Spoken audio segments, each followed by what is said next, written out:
that the Supreme Pontiff of Hinduism was coronated as the incumbent emperor of Suryavamsha Surangi Samrajyam. The Supreme Pontiff of Hinduism has also been coronated as the 23rd Guru Mahasannidhanam of Dharma Mukti Swargoparamadina. In the year 2012, the Supreme Pontiff of Hinduism was coronated as the 293rd President Jagat Guru Mahasannidhanam of Kailas Sonatha Shyamala Pita Satyam. In the same year, the Supreme Pontiff of Hinduism was also coronated as the Mahamandaleshwar, which is the supreme spiritual head of the Mahanirvani Akhada, which is the largest apex monastic order in Hinduism. In the following years, the Supreme Pontiff of Hinduism was also coronated as the 1008th Acharya Mahamandaleshwar, which is the head of all spiritual leaders of the Atal Akhada, which is the ancient most apex body of Hinduism. And in the year 2015, the Supreme Pontiff of Hinduism was elected as the Supreme Pontiff of Hinduism by a congregation of over 1,000 Hindu leaders and pontiffs.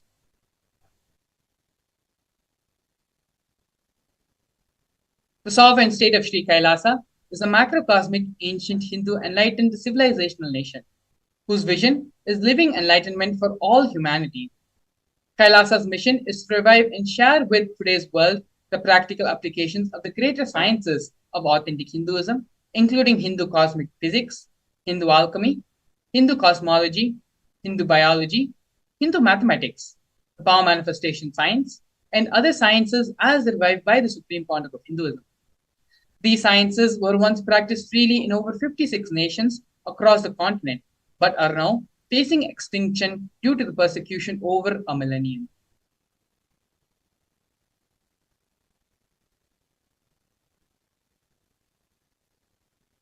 We are now going to be seeing the various Uniting Nations initiatives.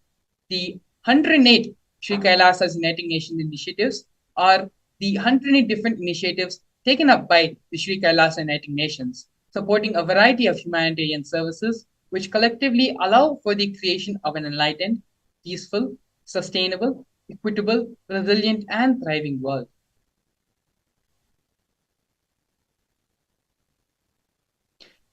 These projects include the No Hungry Home project, offered by Sri Kailasa Uniting Nations for nutritious food and a hunger-free world.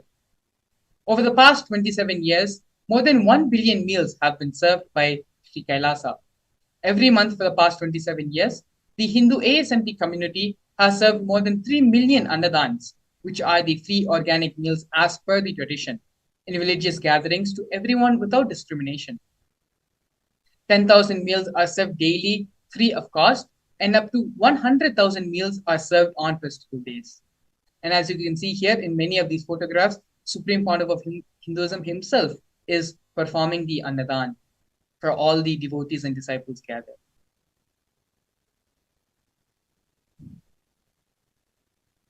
Here we can see during the pandemic, Kailasa's Protective and Preventive COVID Care Center, offered by Sri Kailasa Uniting Nations for affordable and holistic healthcare. Pandemic is an event, a worldwide event, which has affected the whole world in various different levels. The Supreme Pontiff of Hinduism is the only one thinking ahead and giving a place of refuge for the world during such a difficult time. The Supreme Pontiff of Hinduism converted his monastery campuses into a multi-layer quarantine facility, free for all people, regardless of any differences in age, gender, caste, creed, ethnicity, color, or socioeconomic status. Food, shelter, internet, and all the basic facilities, including free medical care, were provided for an indefinite period amount of time. More than 30 million citizens followed Kailasa's 28-day spiritual regime in the year 2020.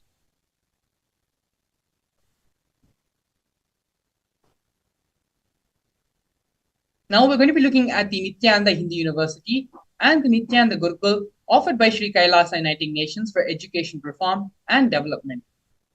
The Nithyananda Hindu University is the largest Hindu university established by the Supreme Pontiff of Hinduism. The Nithyananda Gurukul, which was inaugurated on the 2nd of October 2006 by the Supreme Pontiff of Hinduism, is for the revival of the ancient Adishaivite Guru-disciple education system, which is the authentic knowledge transmission system based on enlightenment.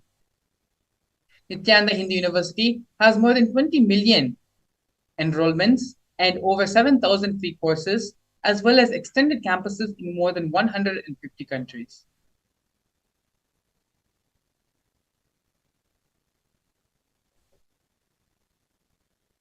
Here we can see the Nithyananda Jnanalaya project and the Hinduismpedia project offered by Sri Kailasa Uniting Nations for the protection of Hindu scriptures. The Nithyananda Hindu Jnanalaya project by the Supreme Pontiff of Hinduism to collect and preserve the 1 billion Hindu scriptures while ensuring that knowledge is made accessible and shared free of cost to all.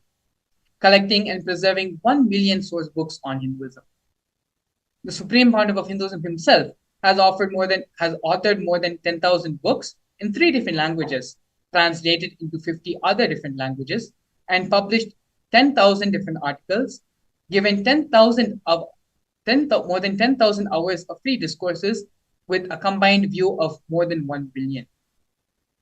In the Kailasa's Hinduismpedia project, the Supreme Pontiff of Hinduism has collected more than 15 terabyte of digital books and rare manuscripts from all the 19 serving epitams, ancient muds, and ashrams.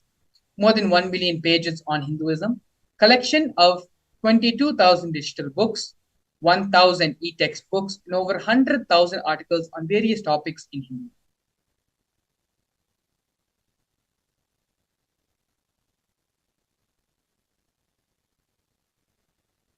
Here we can see the conferences for world peace offered by Sri Kailasa Uniting Nations for global peace and religious harmony. And in the year 2009, the Supreme Pontiff of Hinduism organized a month-long peace walk covering 1,000 kilometers and 1,000 villages to bring together in harmony from all walks of life to promote feeling connection and oneness among the people. During the walk, health camps were conducted in villages along its path.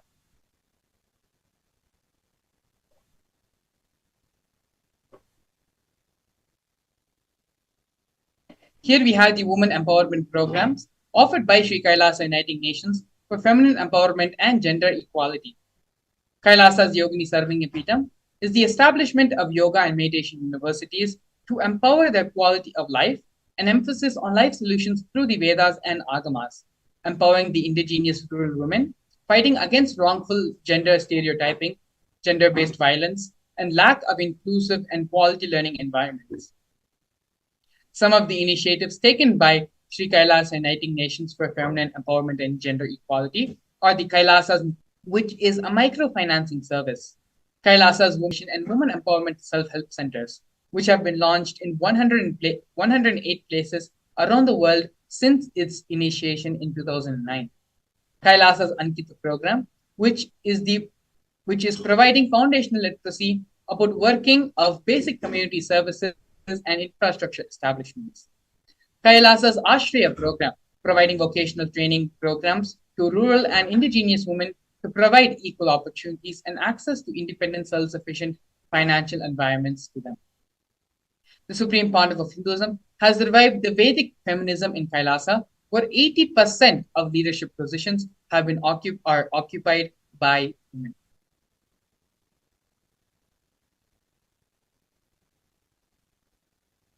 Here we can see the Nithyananda Yoga offered by Sri Kailasa Uniting Nations for yoga. The Supreme Pontiff of Hinduism has revived 108 scientifically validated kriyas, specifically targeting the 108 major diseases and disorders, such as diabetes, arthritis, and blood pressure. The revival of the ancient traditional forms of yoga, where the Supreme Pontiff of Hinduism has revived the ancient pole yoga, which is the Shivastambha yoga, and rope yoga, Kundalini Rajju yoga, in which yogic asanas, postures, and weight balancing techniques are performed to create the yogic physiology, aligning it to the cosmic geometry that manifests superconscious powers. The Supreme Pontiff of Hinduism has also been awarded 2 Guinness World Records for the largest rope yoga and largest pole yoga classes, bringing worldwide attention to these extraordinary forms of yoga. These 2 Guinness World Records have been established on the 30th of September and the 3rd of October in the year 2017.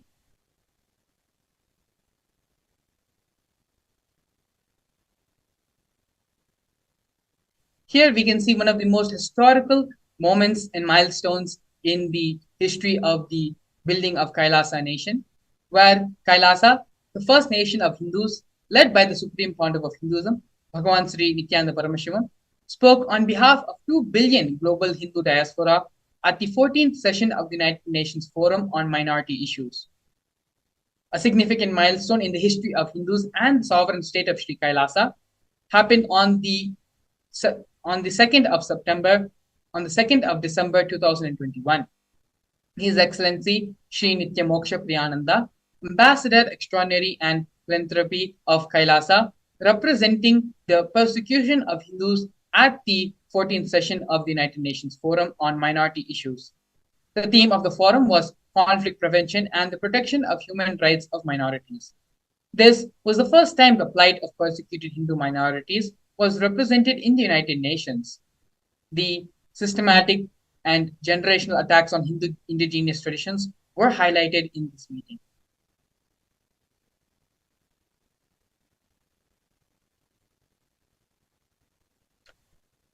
Here we are seeing the various torture and murder attempts by the state and non-state actors on the Supreme Pontiff of Hinduism and on the Nityananda Sangha on Kailasa.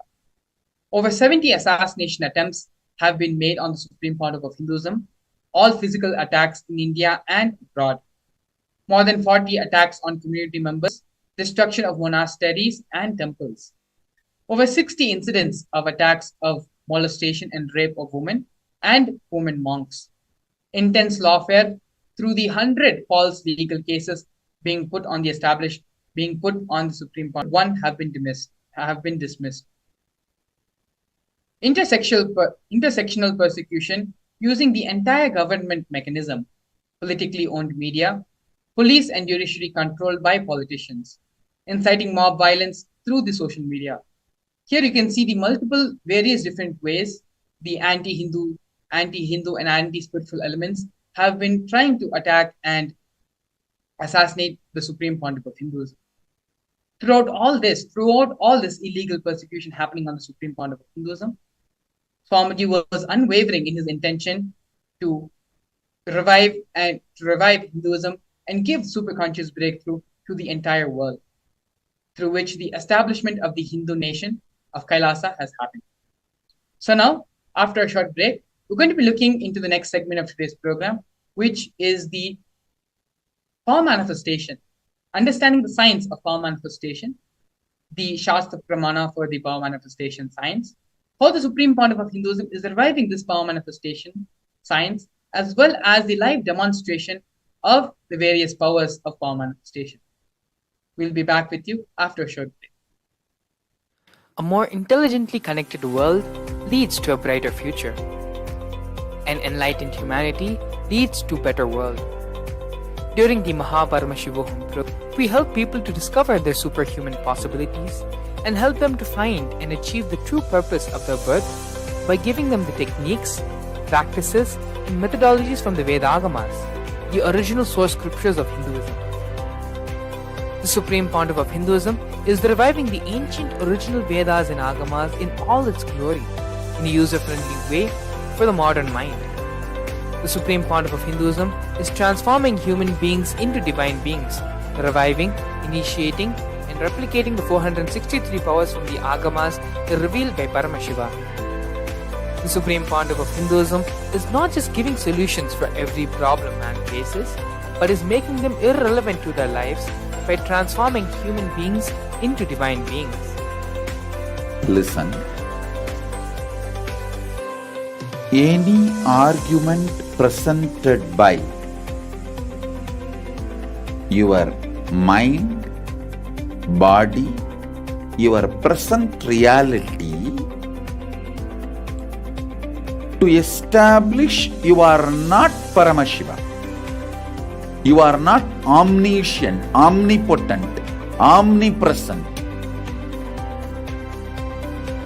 Anything presented to prove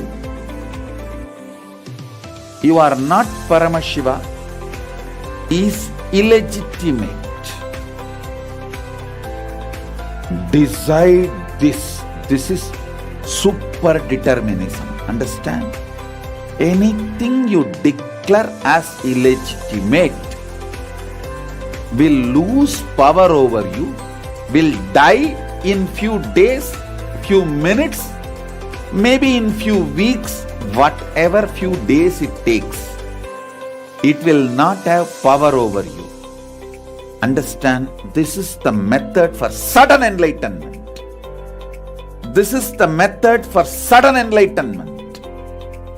It happens by the Shaktipada. Here Paramashiva is sitting to tell you all, you are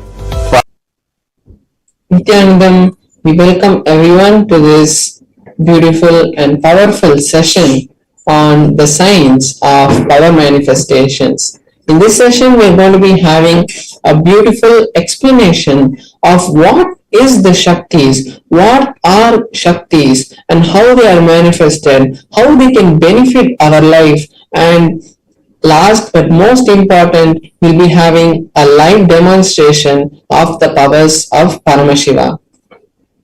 So now let us understand first what is the science of power manifestation. In the Veda-agamas, the source scriptures of Hinduism, Paramashiva reveals in elaborate detail about the fact that every human being is hardwired to manifest the Shaktis of Paramashiva.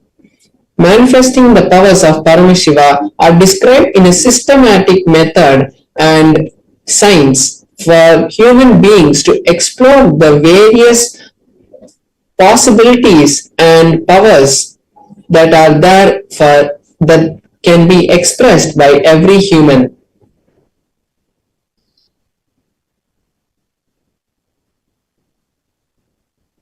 Now we'll be seeing what is the difference between Shaktis and Siddhis, because this is a very common topic which everyone gets confused.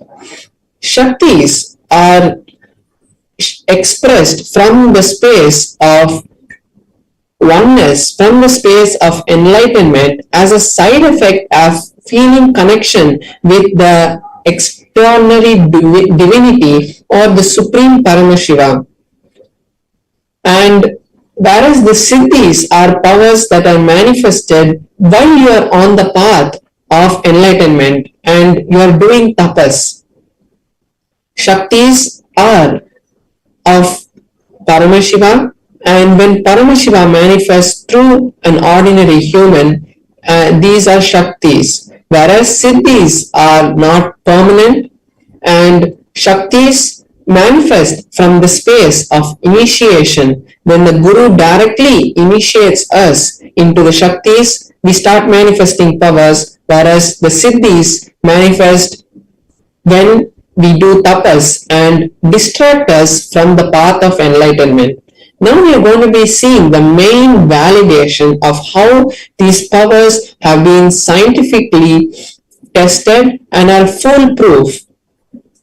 The powers are tested in 4 different ways. First, there is a Shastra Pramana, which is the scriptural reference of these powers. What Paramashiva has to say about these powers in the Vedas and the Agamas. Next, we have the Apta Pramana, which is the time-tested, foolproof experiences of our ancient scientists, the Rishis. All the enlightened masters and Rishis who have come before us and manifested these powers and shown them to the humanity, those are the Apta Pramanas. The Atma Pramanas are the validated and foolproof tested manifestations that the Supreme Pontiff of Hinduism has experienced in his life. After verifying his experiences with the Shastra Pramana and the Atma Pramana, he shares it to the world as his Atma Pramana. Then we have the Pratyaksha Pramana, which is the scientific study, the empirical evidence of these powers.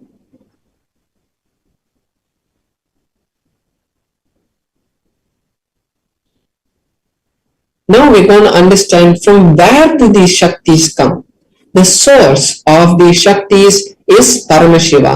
Paramashiva is the source of all the Shaktis. Paramashiva is the primordial divinity in Hinduism, the ultimate reality, and he is the self-effulgent Swayam Prakasha, and he is omniscient and omnipotent. He is there all around us, and he is the one who manifests through us to manifest anything in this world, whether it is just a movement of our hand or it is the manifestation of these extraordinary Shaktis, or it is the creation of universes. Everything manifests from Paramashiva.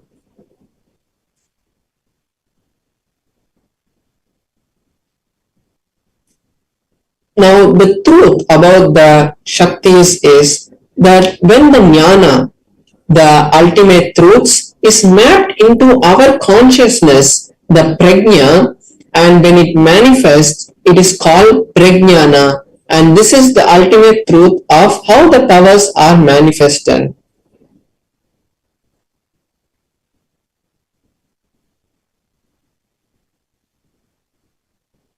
Now we'll be seeing the Shastra Pramana for the power of third eye. The power of third eye is not just the power to read a piece of paper that is there in front of us. It is the power that exists in the intra-organ, called the third eye, called the Agnya Chakra, and that is the organ from which all these powers manifest, whether it is body scanning, consciousness over matter, any power that manifests actually happens from our third eye center. So the Shastra Pramana for the power of third eye is from the Vijnana Bhairava Tantra, Sutra 34. The verse goes, Kapalantar manonyasa tishtan milita lochanaha kramena manaso dadyat lakshayet lakshyamuttamam. The translation goes, by fixing the mind on the inner space within the crown center and slowly with stability without any movement, and keeping the eyes in succession, pulling the eyes in succession to the third eye, one is able to see beyond this physical eyesight and is able to see the goal, the lakshyam, and he attains the space of oneness with Paramashiva. So this is the detailed instruction of how the power of third eye manifests. Now we'll be seeing the Apta Pramana, how our rishis, how the ancient history has shown this manifestation happening. In the beautiful scripture called the Bhagavad Gita, which is in the Mahabharata, when the historical event of the Kurukshetra happened, Bhagavan Shri Krishna revealed to Arjuna the beautiful scripture of the Bhagavad Gita. And in that Bhagavad Gita, Arjuna asks Bhagavan Shri Krishna to show his Vishwarupa Darshana, his cosmic form. And at that time, Bhagavan Shri Krishna tells Arjuna that with these physical eyes of yours, you cannot view this cosmic form of mine. So I initiate you into the third eye, into the divine vision of the third eye, and with those eyes you can view my cosmic form, the Vishwarupa Darshana. And after this initiation, Arjuna was able to view the cosmic form of Bhagavan Shri Krishna and gave a detailed explanation of the whole cosmic form in the 11th chapter of the Bhagavad Gita. Now we'll see the Atma Pramana, Outside and outside what the Supreme Pontiff of Hinduism experienced when he had the experience of his third eye. The Supreme Pontiff of Hinduism says above me, that the first experience that I was able to see everything around me, above me, the whole 360 degrees, 10 directions below me, everything I realized Not only was I able to see, I was able to I was feel able and to experience feel all and that around me. experience So the supreme point of Hinduism was able to see beyond the physical eyesight that the skin was and the there, and he bones was able to are feel everything. raw He was able consciousness to feel the of oneness this with body Paramashiva, which is the and creation of this carry whole it world. equally in both. Now we'll be seeing the power over matter, Equally. which manifests from the space of Paramashiva. Before that, we'll just quickly see the Pratyaksha Pramana for the power of third eye. What science has found about the third eye. So when the PET scan, a type of brain scan, was conducted on the Supreme Pontiff of Hinduism himself, they had found that there was an intense amount of frequencies which were being emitted from the frontal lobe of the Supreme Pontiff of Hinduism. So they had found that when the Supreme Pontiff of Hinduism was in a deep state of Samadhi or meditation, there was a high amount of frequency, which was a high amount of energy, which was being found exactly where the point of the third eye is. So this is the Pratyaksha Pramana, the empirical evidence for the power of third eye. Now we'll be seeing the Shastra Pramana for the power of consciousness over matter. The power of consciousness over matter is also in the Vijnana Bhairava Tantra, and it is in the Sutra 120, Dharana 95. क्वचिद् वस्तुनि विन्यस्य शनैः दृष्टुं निवर्तयेत् तज्ज्ञानं चित्तसहितं देवि शून्यालयो भवेत्. Beautifully, Paramashiva says in this verse, by having fixed one's eyes on a particular object, vastu, one should slowly withdraw the gaze, the sight from that object, as well as slowly eliminate the knowledge and the thoughts and impressions of that object. Then, O Devi, one abides in Shunya, the state of all inclusiveness and infinite oneness. So this is the beautiful meaning of the Shastra Pramana of the power of consciousness over matter. Now we'll be having a live demonstration of the power of consciousness over matter. So here I'll be manifesting the power of consciousness over matter by placing my Atmalinga on my hand.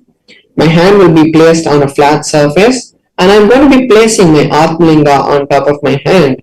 And when I connect with Paramashivam, we'll be having the beautiful darshan of Paramashiva manifesting the Atmalinga to stand. So just before we enter into the power, I'll be showing my hand also in a close-up camera so that all of us can see how the Atmalinga is standing and how in my hand there is no strings or any other thing which is attached. And we also can know that the Atmalinga is made of a crystalline material. So there cannot be any magnetic substance magnetic material which is used to make the Atmalinga stand. And so now we have the close-up camera. So here you can see my hand. When there is no strings tied, there is no glue or anything, and we can also see the Atmalinga also. There is nothing tied to it, and as it is a crystalline material, there cannot be any magnet which can be used to make the Atmalinga stand. So now I'll be connecting with Paramashiva and chanting the Mahavakya, and when I do so, I request all the other viewers watching us live on all our other social media platforms to take this time to create your reality, because when we connect with this kind of space, when we manifest powers, we create a strong Vatavarana, we create a strong environment for all our desires to be manifested, because at that time we are in the highest frequency and the closest connection with Paramashiva. So any desire, any boon you want from Paramashiva, just start posting them in our chat, and automatically you will see that these realities start to manifest, because it is not us who manifest these powers. It is directly Paramashiva flowing through us which causes these powers to manifest. So now I'll be chanting the Mahavakya, and all of you can also join along with me and chant the Mahavakya. Om Nithyananda Paramashivoham. Om Nithyananda Paramashivoham. Om Nithyananda Paramashivoham. Om Nithyananda Paramashivoham. Om Nithyananda Paramashivoham. Om Nithyananda Paramashivoham. Om Nithyananda Paramashivoham. Om Nithyananda Paramashivoham. Om Nithyananda Paramashivoham. Om Nithyananda Paramashivoham. Om Nithyananda Paramashivoham.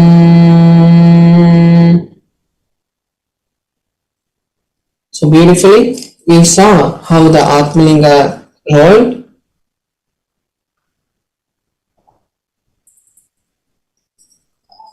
Now, we have all seen the beautiful manifestation of the power of consciousness over matter, and now we'll be moving on to the next segments where we'll be learning more about various other sciences about our life, how to improve our life, and how to ultimately reach Paramashiva. So stay tuned. After a short break, we'll be back with you with various other programs and events on teaching you how to create Paramashiva in your life. Thank you, Nithyanandam.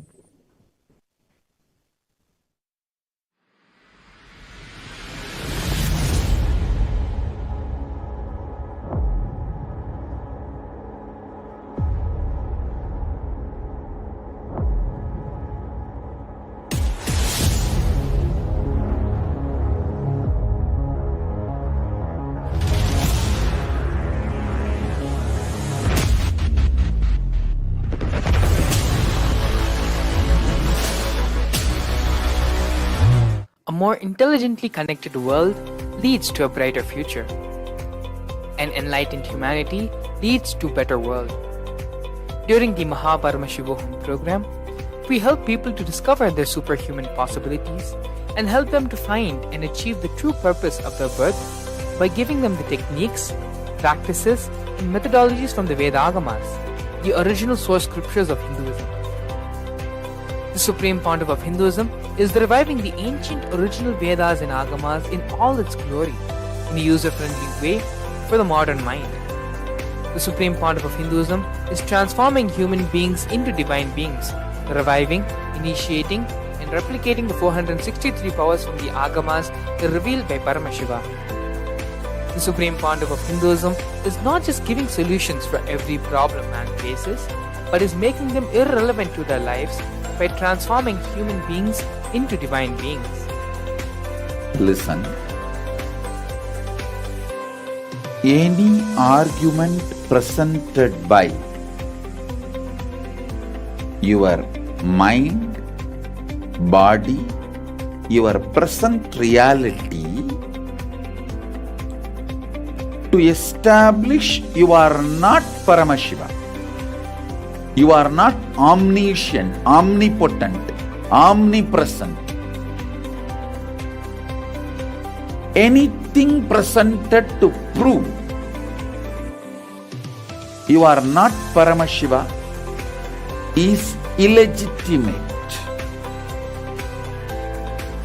Decide this. This is super determinism. Understand?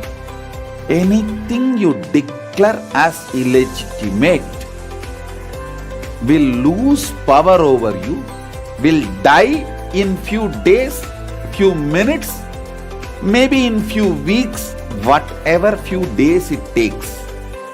It will not have power over you. Understand? This is the method for sudden enlightenment. This is the method for sudden enlightenment. It happens by the Shaktipada. Here Paramashiva is sitting to tell you all, you are Paramashiva, you are me, with Shaktipada and Shaktinipada. The Dvitiya Vijnasa Krama is an extensive and thorough yoga sequence to prepare your body to receive the experiences being given. Yes, we're back. Beautifully, we saw the power manifestation demonstration done by Sri Paramashananda Maharaj, where he was able to make the Atmalinga stand in his hand with the grace and blessings of the Supreme Point of Hinduism. We are now going to be entering the next segment of today's program, which is understanding who is Ardhanareeshwara. What is the Ardhanareeshwara Murti? It is this Bhava Darshan which the Supreme Point of Hinduism is going to be gracing all of us today. Ardhanareeshwara Murti is the pure manifestation of the cosmic union of Paramashiva and Parashakti, the manifestation of Tantric enlightenment.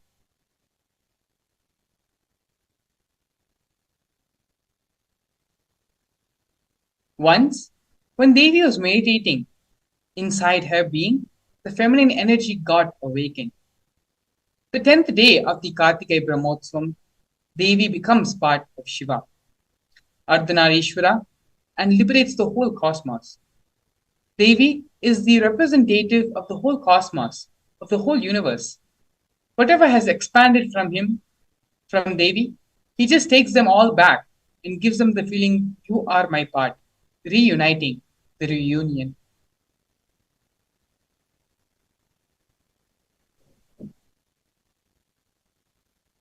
So, all the lamps which has become different have now become one.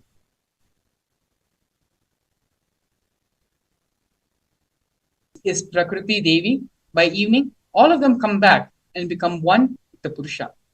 This is what Devi becoming Ardhanareeshwara, the Prakriti becoming Purusha, is the celebration. These are the direct words of the Supreme Pontiff of Hinduism, explaining the significance of the Ardhanareeshwara Leela happening. We are now going to be watching a series of satsangs where the Supreme Pontiff of Hinduism directly expands on this topic of who is the Ardhanareeshwara Murti, its significance, and by meditating, having the darshan upon the Ardhanareeshwara Murti, what is the space of completion and superconscious awakening that can happen in us. Please stay tuned. We will now be entering into the satsang. You can all actually sit straight and be in the meditative space of listening.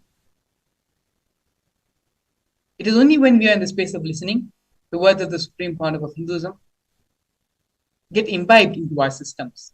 And from hearing, we move into the space of listening. So please take a few moments and sit straight and come to the restful awareness. Allow yourself to settle down and give your complete listening to Swamiji.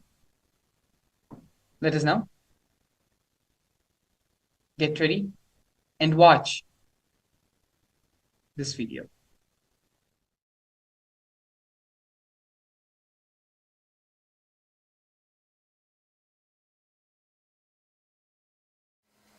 If you see our deities, they will have two wives. Almost all deities. Please don't think it's two women. Two aspects of feminine energy.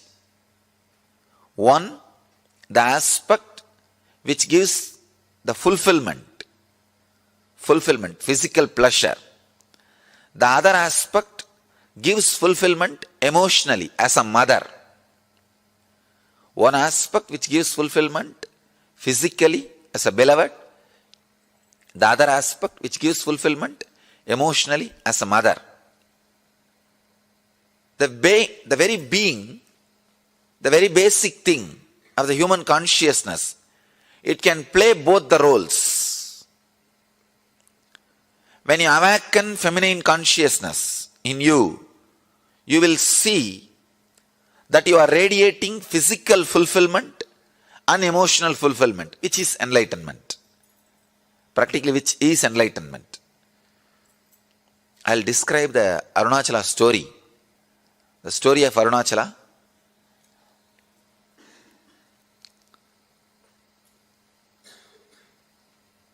The whole Arunachala story is story of women, story of feminine energy. The story says that Devi was meditating and inside her being, the feminine energy got awakened. Please understand, not masculine. Feminine energy got awakened. She became Ardhanareeshwara. The description exactly it says, in Devi, the feminine energy is awakened and she became Ardhanareeshwara. Means half male, half female. You'll be surprised. See, in male, if female energy is awakened and the description says he became half male and half female, perfectly alright. You can understand. But the story says, in Devi, the feminine energy, the feminine Shakti is awakened and she became Ardhanareeshwara. Means, when a woman experiences fulfillment, she experiences her beloved aspect and mother aspect completely. The beloved aspect and mother aspect. Please understand. If you are just beloved, you will be materialistic, outgoing. If you are just mother, you will be introvert, caring, compassionate. But both the aspects awaken a new consciousness in you. I can say complete fulfillment.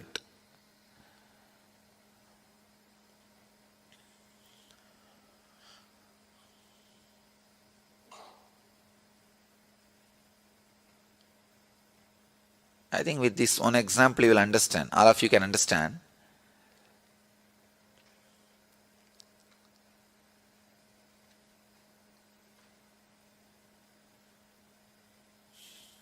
With this one example, all of you will be able to understand that mother and beloved dimension.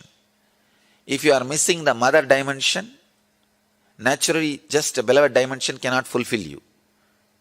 If you are missing the beloved dimension, just the mother dimension cannot fulfill you. The body and emotion, both will have fulfillment only when you experience both the dimension. A person who can experience and express both dimension is Ardhanareeshwara. Please understand, Ardhanareeshwara does not mean just half male, half female, who experience both dimension of feminine qualities. Both dimensions of feminine qualities. When a man becomes enlightened, he becomes a leader. When a woman becomes enlightened, she becomes mother and beloved. Ability to radiate both dimensions. So the Arunachala story describes Devi. She expressed her both dimensions. That is why she became Ardhanareeshwara. She experiences and radiates Ardhanareeshwara consciousness. Each one of you were carrying the feminine energy. Awakening that feminine energy is enlightenment. Please understand. The first introduction to Tantra, I'll get the sutras and read the sutras to you guys. You will be surprised. First introduction to Tantra. Shiva has spoken 64 Tantras. 64 Tantras and around 60,000 sutras. Please understand, I commented only on 112 sutras. But Shiva has spoken 60,000 sutras. The first introduction he tells, whoever listens, let you all become Devi. Only then you can understand this sutra, this techniques. He says very beautifully, he gives us a meditation technique.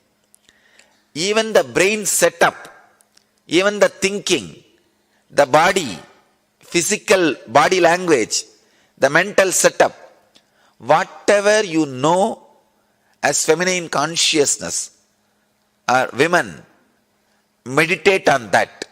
Please understand. He says you can't actually completely understand the women consciousness, even if you are a woman. Even if you think you are a woman. So the feminine consciousness, I have to use two different words. Feminine consciousness, women body. Women body has a more possibility for feminine consciousness. That does not mean just because you are in the women body, you experience or express feminine consciousness. When Shiva starts the Tantra, first thing he says, intensely meditate on the feminine consciousness. Whatever idea you have about the feminine consciousness, live. And Ramakrishna, he practiced this technique. The word Tantra simply means technique, methodology. In Sanatana Hindu Dharma, all methodology for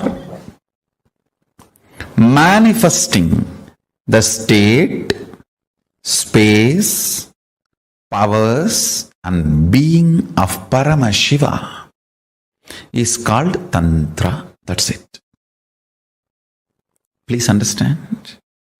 State, space, powers and being of Paramashiva, manifesting that is called Tantra.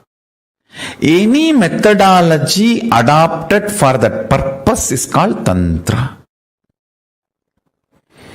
In course of time, it got associated with multiple traditions like Shakta, Bauddha, Samana.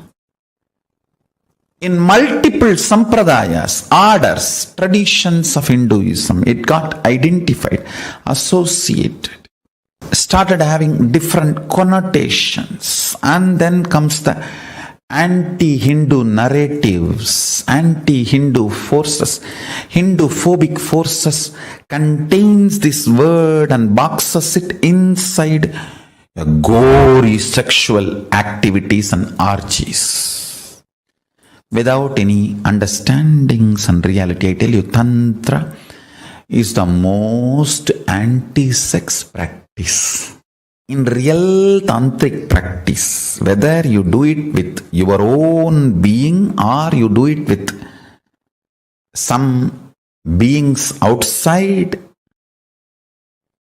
it just liberates you from everything felt as a need or urge. Understand? Food is not wrong, but urge pushing you to eat is wrong. Sex is not wrong, but the urge making you lose your balance and your integrity, you to do the act is wrong. Understand? Anything which breaks your integrity is wrong, not the act. Eating is not wrong, but the urge pushing you to eat is wrong. And sex is not wrong. The urge which makes you lose your integrity for sex is wrong. Tantra works on completion, making you manifest the state, space, powers, and being of Paramashiva. Listen carefully. Multiple, various techniques to experience the state of Paramashiva, like unclutching, completion, to experience the space of Paramashiva, like integrity, authenticity, responsibility, enriching, causing, to experience the powers of Paramashiva, oneness, initiation, mani, mantra, aushadha, to manifest the being of Paramashiva, diksha, ultimate initiation, communion, oneness with Guru, who is embodiment of Paramashiva, makes you manifest the being of Paramashiva. All these various levels, multiple techniques are adopted, methodologies are adopted. All of them are basically called as Tantra. Understand, Tantra is the most anti-sex, most anti-sex tradition. If you believe, if you are told Tantra is the sexual tradition, you are cheated. If you think Tantra is sexual activity, you are thoroughly going to be cheated. Understand, it is most anti-sexual activity. It's highest anti-sex. Don't be cheated by the wrong introductions of the Tantra. It is all about working on the urge, not on the action. Focus is on the urge, not on the act. The greatest tantric masters, Paramashiva and Parashakti, reveal the science of achieving the ultimate state, space, powers, and being of Paramashiva as Tantra. Very few are related to action, most of them are related to urge. It is all about handling your being and making you manifest Paramashiva. I don't want to say Tantra is sannyas tradition, but I want to say Tantra is the way for ultimate sannyas, the Purana sannyas. It removes all the pain, anger, guilt, shame, everything associated to your body and makes you grounded. I tell you, it settles you with you first. First, you will have ultimate relationship with yourself. The kind of the feeling grounded you need to have. Never to have tears in your eyes can happen only by Tantra. When you are grounded, complete with all the emotions of body shaming, good, bad, right, wrong, everything need to be cleansed. All the toxic ideas inserted into your system, shame, guilt, about your body and how you look and how you feel and the ideas of sex, gender, everything, all the faltu ideas society has inserted into you need to be removed. You need to be detoxified from all that stupid ideas. That's only way. That's the only way you will get grounded and become every man should become a Rudra and every woman should become Rudra Kanya. That is Tantra. Every man should become Paramashiva, every woman should become Parashakti. That is Tantra. Paramashivoham will give you precise understandings about Tantra. Deep understandings about Tantra constantly.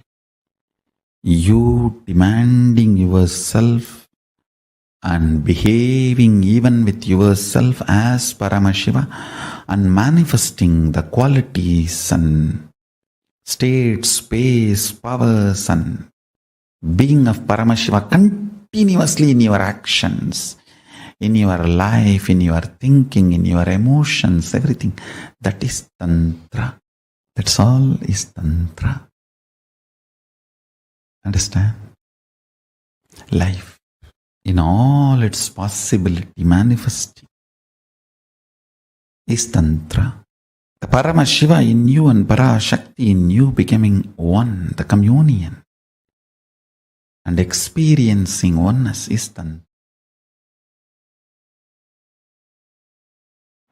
The missing link between the Shastra and Stotra is connected just by this Tantra. In Tantra, only one question, how to, that's all. Never why. Never why. It is always how. Throughout the Gita, if you see, Arjuna is putting so many questions. That itself shows he is not interested in the answer. When you put too many questions, be very clear, you are not interested in that. So many questions Arjuna is asking. And Krishna is replying. That is why Gita is a philosophy. Shastra. Gitasu Upanishatsu Sarva Vidyaya Yoga Sastre. Shastra. Somebody asked me, Swamiji, why Gita has become so popular? Why not Vijnana Vaira Tantra? He said, no, this is only for intelligent people. Naturally, intelligent people are very few. This is not for mass. This is not for intellectuals. This is for intelligence. People who are working in the field of intelligence. People who are intelligent. Only for them, this Tantra. Throughout this Tantra, only once Devi asks only one question, that's all. Devi puts only one question. That is not even a question. Just she awakens Shiva to deliver this, that's all. It's not even a question. Just she gives chance for Shiva to express himself over. But throughout Gita you can see so many questions again and again and again. If you want to become scientist, ask how. If you ask why, you will become a philosopher. If you ask how, you will become a scientist. Tantra answers only the how, never the why. Tantra answers how. It gives you the technique straight away. Tantra is not at all concerned about the truth. Please be very clear. It is not at all concerned about the truth. It is concerned about your experience of truth. It doesn't want to sell words. It doesn't want to sell empty words. Tantra is not a bookshop. It is not even a library. It is just laboratory. Shastras are libraries. Tantra is a laboratory. It is concerned only about alchemy process. It wants you to reach it over. It never bothers about what is truth. It bothers how you can reach, how you can achieve. Tantra is too great truth. It is too much on a common mass, on a common man. Normal man cannot digest or tolerate.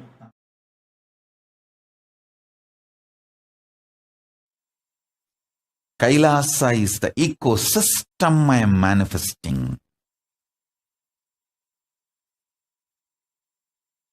Where in this ecosystem, people will flower to their highest possibility.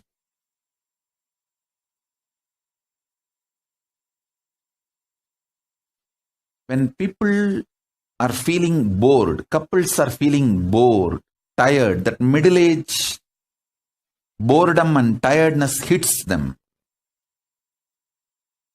they should be given the science of Tantra.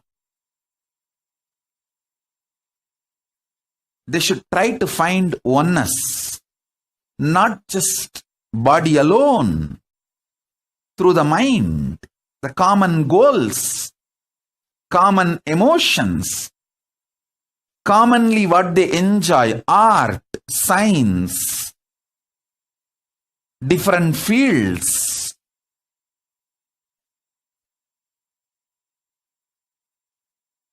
And conscious spiritual powers, experience, enlightenment. If you find something which makes you experience oneness, you will never think of divorce. You know how to go to the depths of each one's consciousness and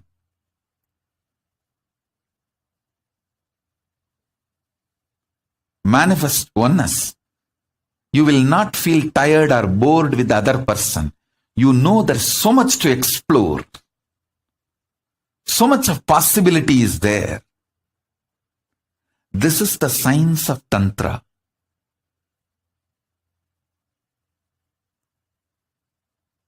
This is the foundation of Tantra.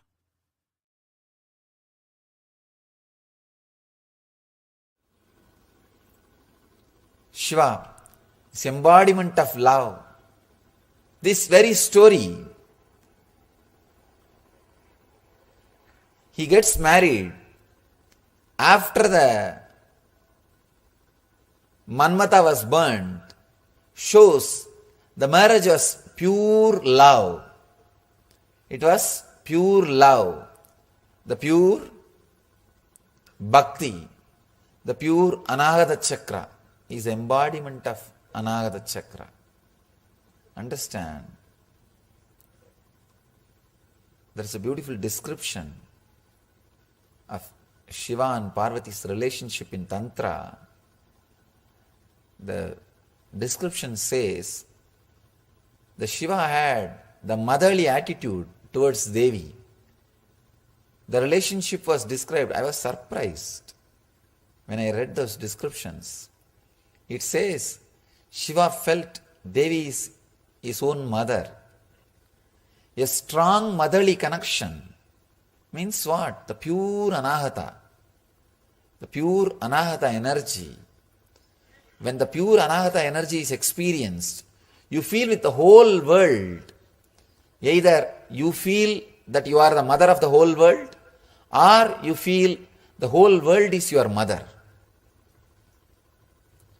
The description says, Shiva felt Devi is his own mother, and she felt the whole world is her child.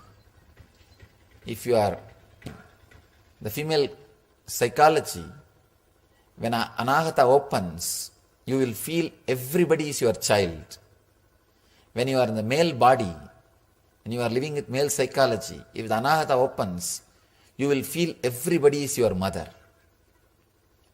That pure feeling connection.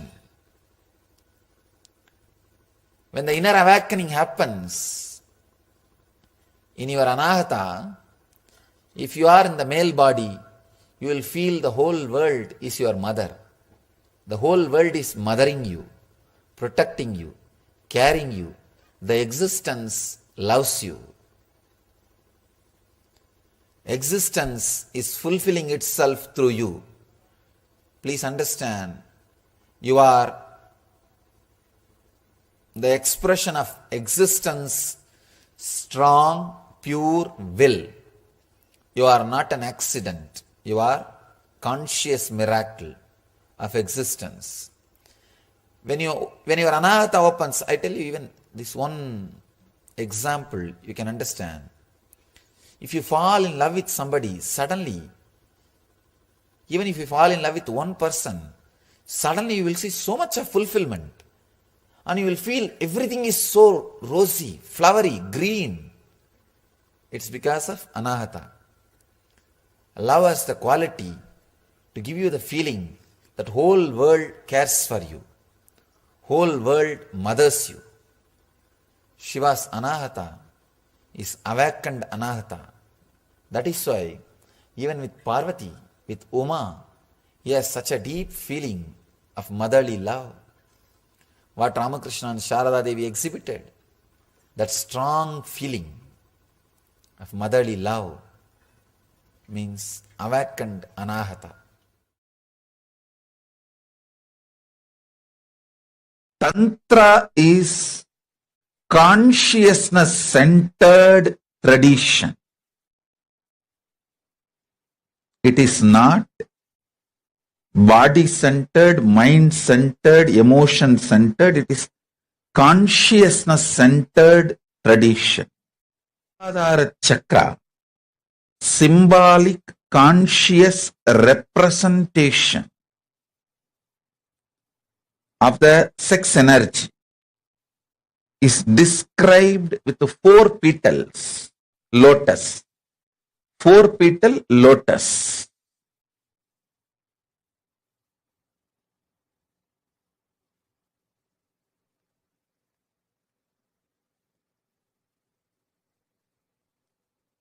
The one petal represents autosex, means enjoying your own body.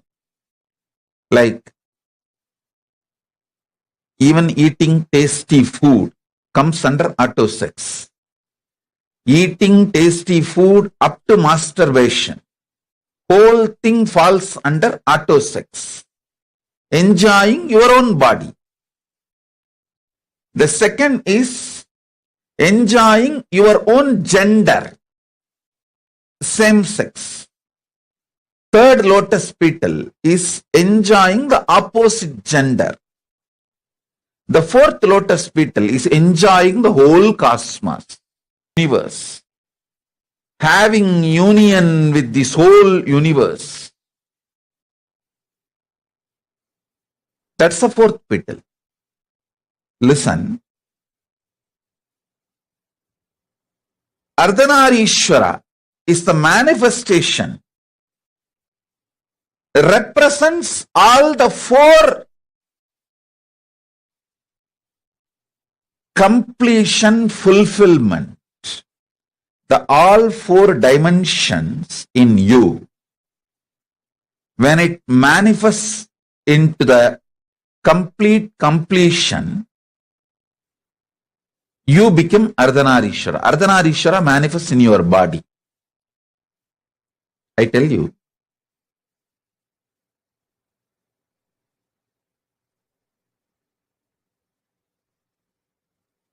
Most powerful sexual energy is radiated by the kids who are taught from young age to connect with Krishna or Muruga.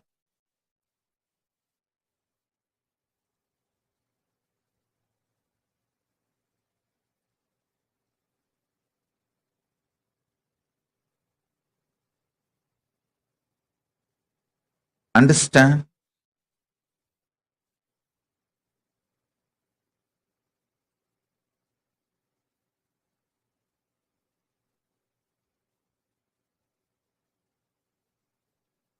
in Hindu tradition, if you are born from Vaishnavite family,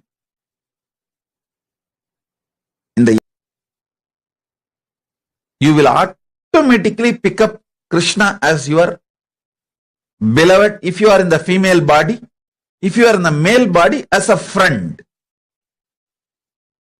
Whether you are a male or female, you will develop some kind of an attachment, feeling connection with Krishna from the young age. Same way, if you are from Shaivite family, you will develop the connection with Muruga, Subramanya. The kids, male or female, who develop this kind of a fantasy-centric, I am using the word fantasy-centric, which is very low and in a way even not completely expressing what I want to express, but the English has only the fantasy word. I can say that visually having union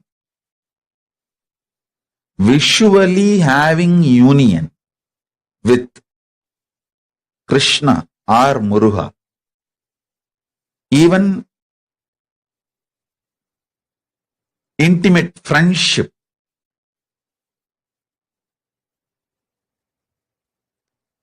I have seen the kids growing up in a very traditional background, how they automatically assume, if you are from Vaishnavite family, automatically the kids assume that Krishna is your beloved or your friend. If you are from Shaivite family, Muruga is your beloved or friend. That is the way flowering of the first dimension of the auto sex happens. Understand? People many times ask this question: is masturbation right?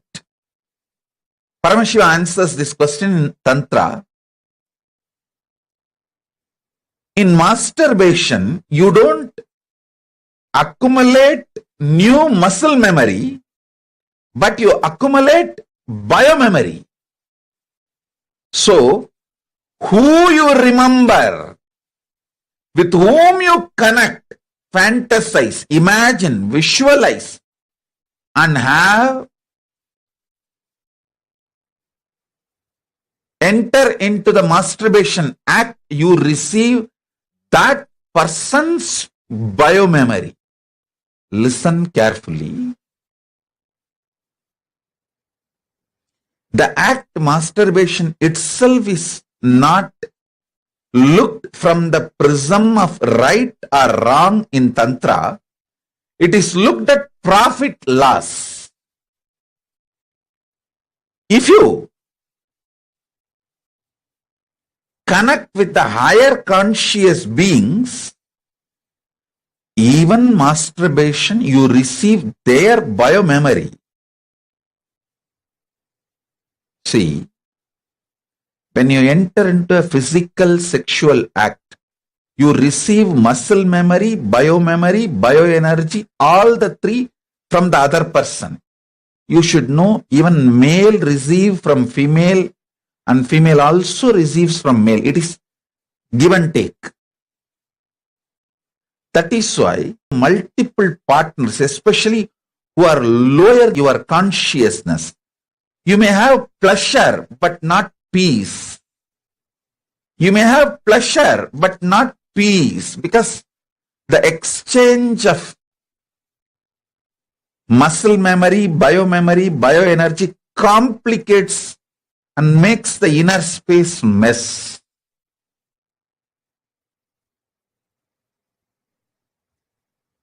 In masturbation act, you don't receive muscle memory, but you receive biomemory. So with whom you visualize matters. That decides whether your consciousness is going to raise to the cosmic union or the consciousness is going to go down to a more lower existence, lower level existence. See, life is all about profit loss calculation, not right wrong dictations. Listen,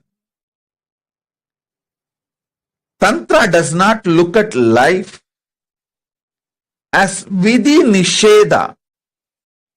It looks at life as profit and loss. It just tells you what can profit you and what can bring loss, and leaves the decision to you.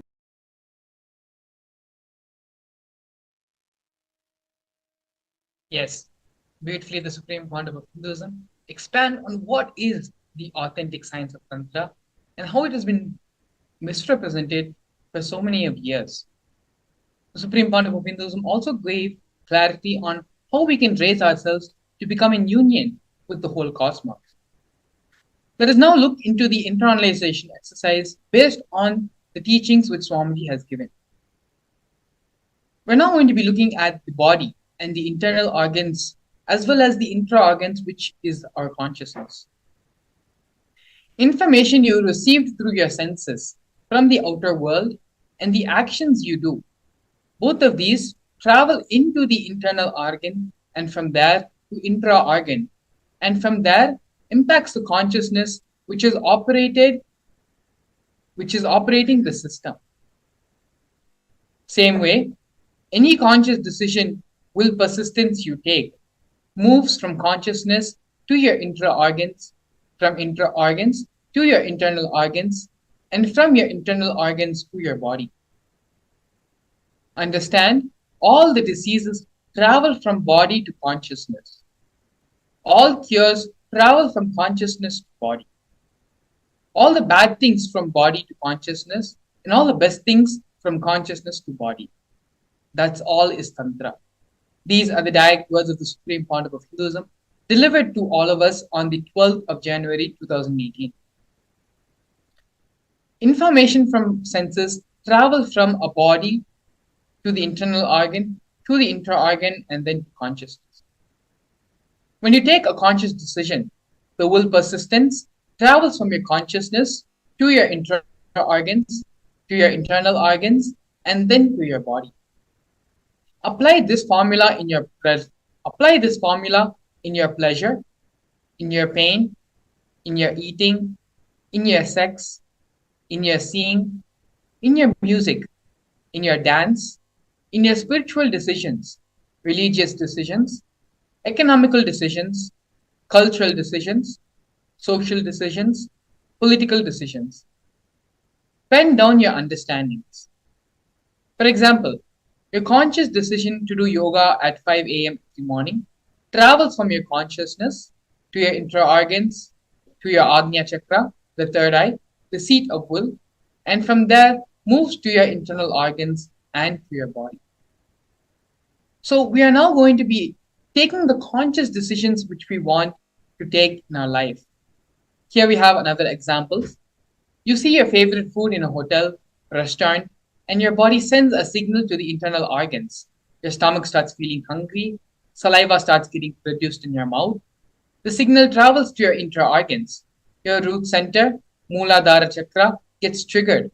You fantasize about eating the food, how tasty it would be if you eat the food, and sends a signal to consciousness to indulge in the act.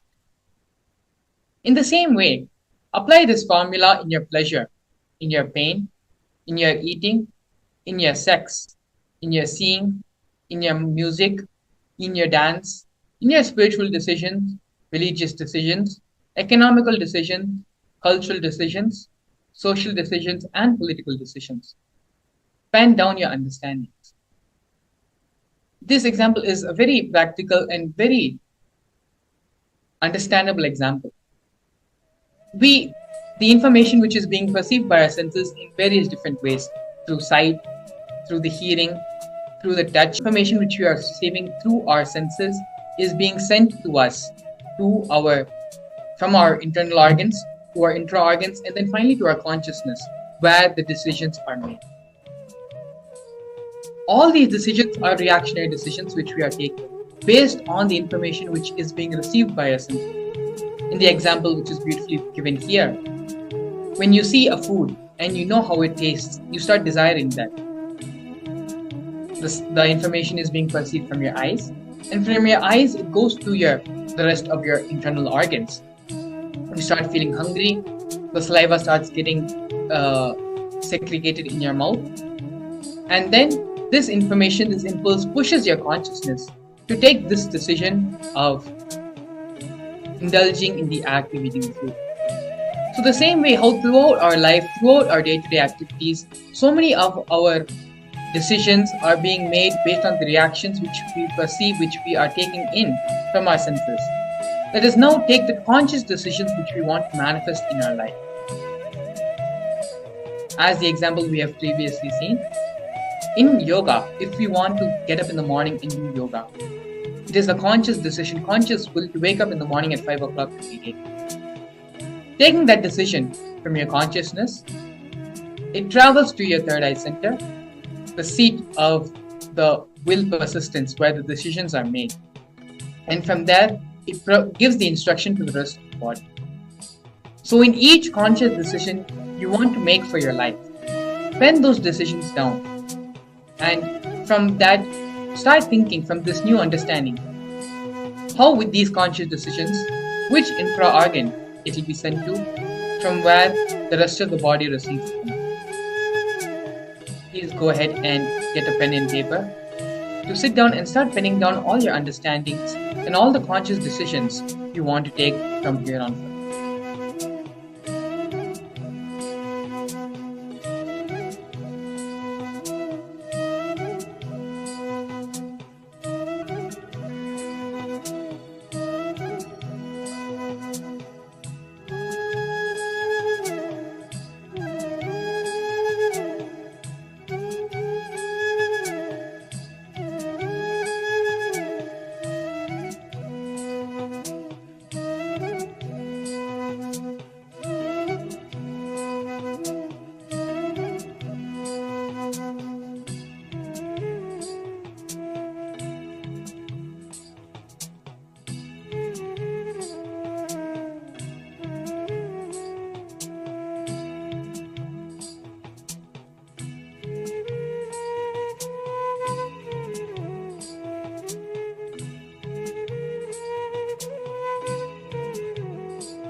Continue to do the exercise sincerely.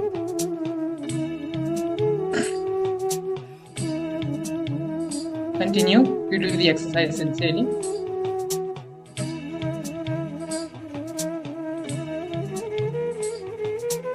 Don't allow your mind to get distracted from any of the other thoughts which are running through your head. Allow yourself to be completely focused, completely centered, and be involved in the process.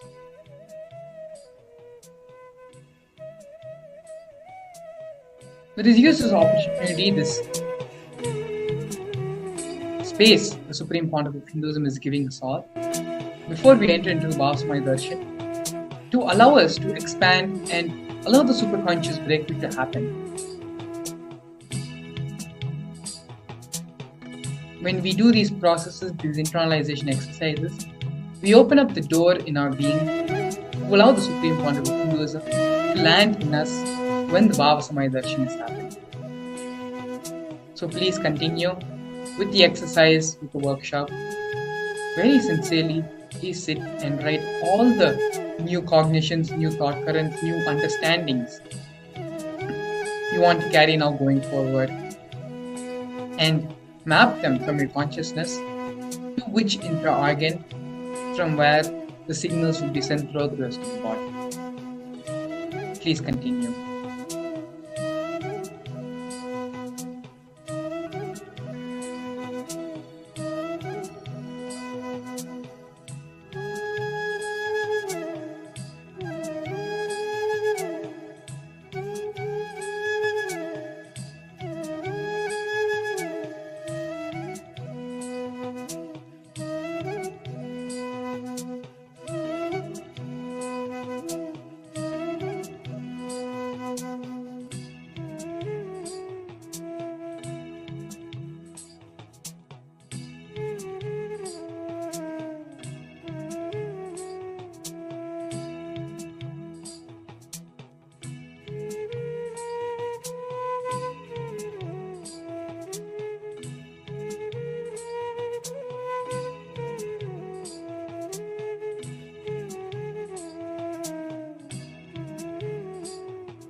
Continue to sit and pen down all the conscious decisions you want to make in your life. Start penning down all those decisions, all the changes you wanted to implement in your life. Every morning when we all wake up, we all have those 5 or 6 things which we want to change in our life, which we want to accomplish that day. But by the end of the day, our mind wanders and life happens, and by the time we go to bed, we realize that none of the things which we wanted to accomplish have happened that day. This is a vicious cycle which we are constantly suffering from, day in and day out, not able to manifest the reality which we want to manifest for ourselves. Now, through this process and through the Ardhanareeshwara Bhava Samadhi Darshan, which the Supreme Pontiff of Hinduism is going to be gracing us for in a short while, it can happen only when we allow ourselves to open up and identify the things which we want to manifest in our life. Once we have finished this internalization process, the next step is having the darshan of the Supreme Pontiff of Hinduism. Know that we are ready, we are ripened, and we have plowed the land to allow the Supreme Pontiff of Hinduism to plant the seeds, the initiation seed, in which this superconscious breakthrough is going to happen. Let us register for the Paramashivam program, which is going on right now currently.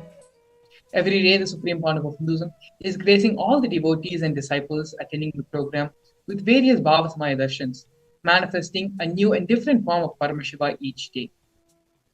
So now that you have done this process and you have identified the conscious decisions which you want to take in your life, the next step is to have the darshan and blessings of the Supreme Pontiff of Hinduism to manifest this in your life.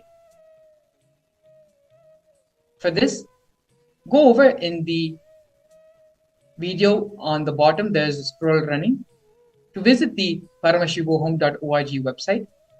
In the website, if you register yourself to a program, which is completely free of cost, registering yourself to the program enables you to have the darshan of the Supreme Pontiff of Hinduism. So please go ahead, and once you have completed and finished the internalization exercise, get ready to the next step of this process, which is having the darshan of the Supreme Pontiff of Hinduism. To receive the darshan and grace of Swamiji as the Ardhanareeshwara in the Bhava of Ardhanareeshwara, the link is being projected below, paramashivoham.org.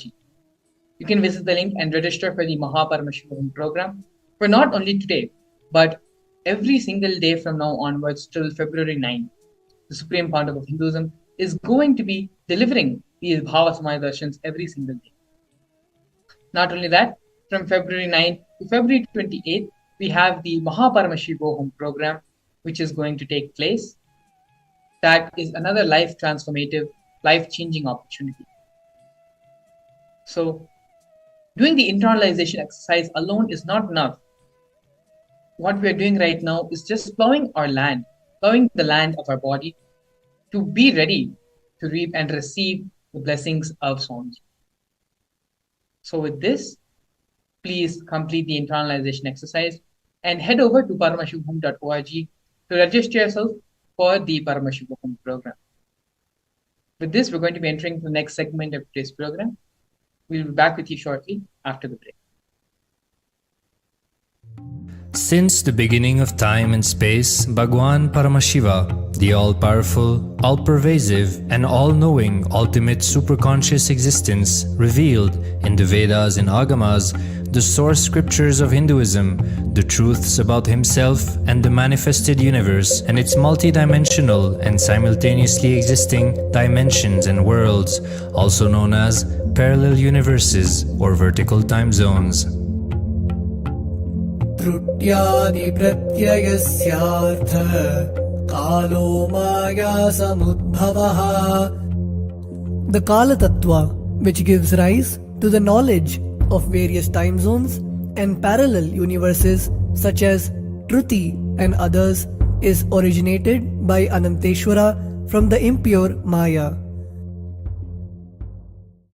Bhagwan Paramashiva mentions that as we experience the various higher states of consciousness, we simultaneously experience the various time zones associated with them.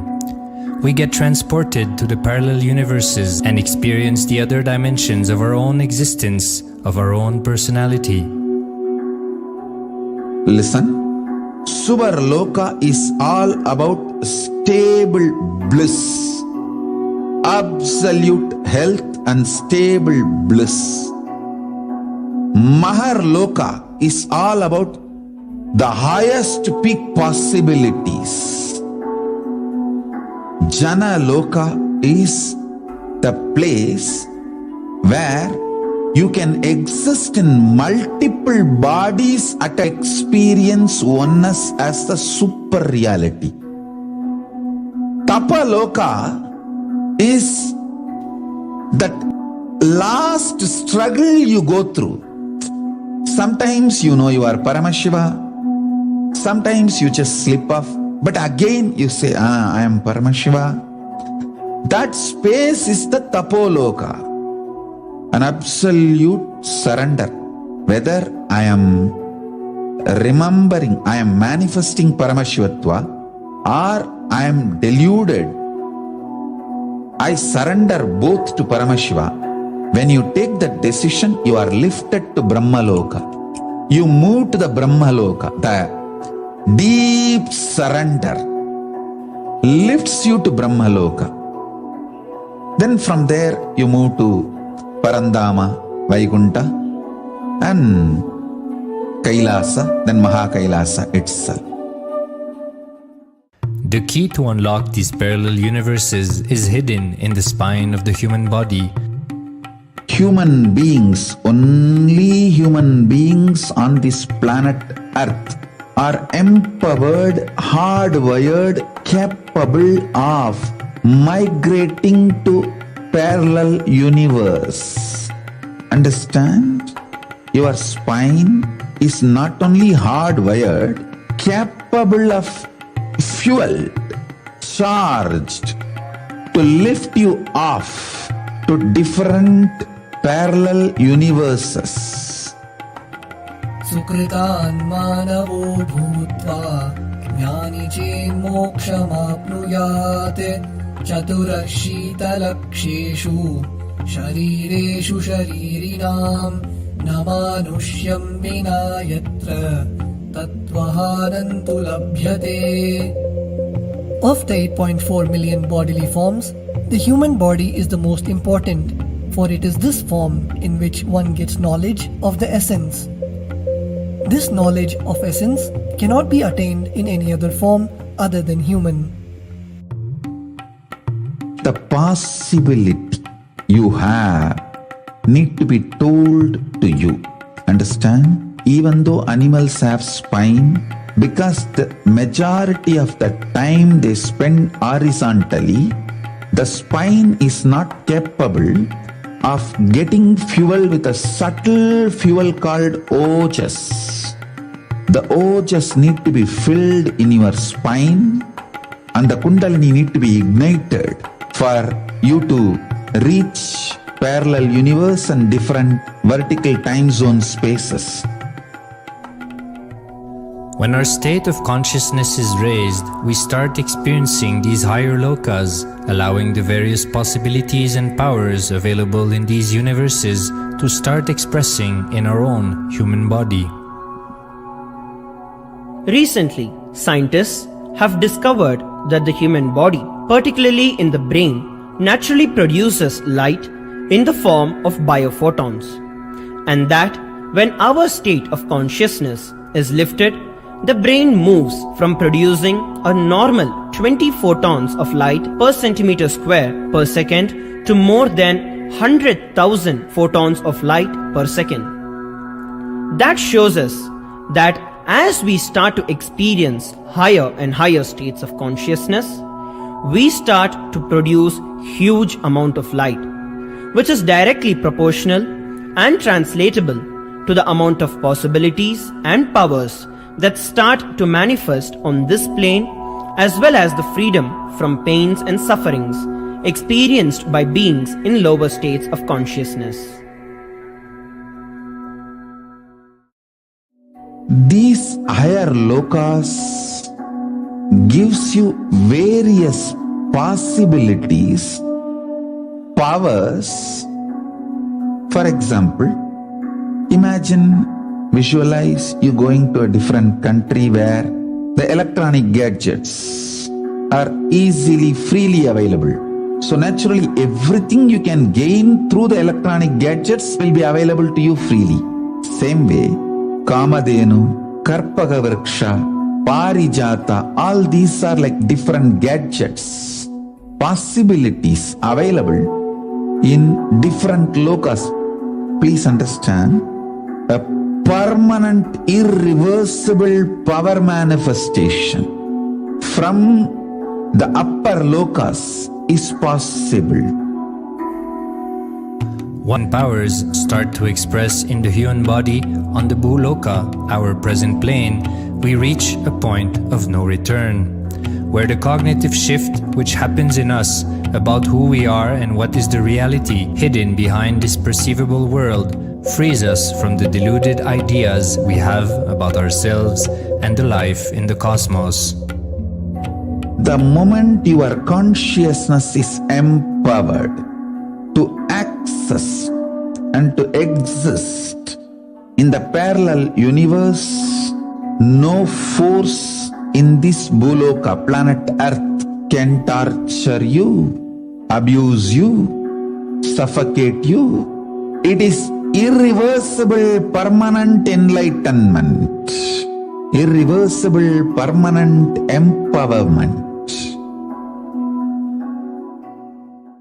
In the source scriptures of Hinduism, the Vedas and Agamas, Bhagwan Paramashiva reveals about the importance of being initiated by a guru who is fit of giving initiation for us to raise into the various states of consciousness and experience the higher time zones.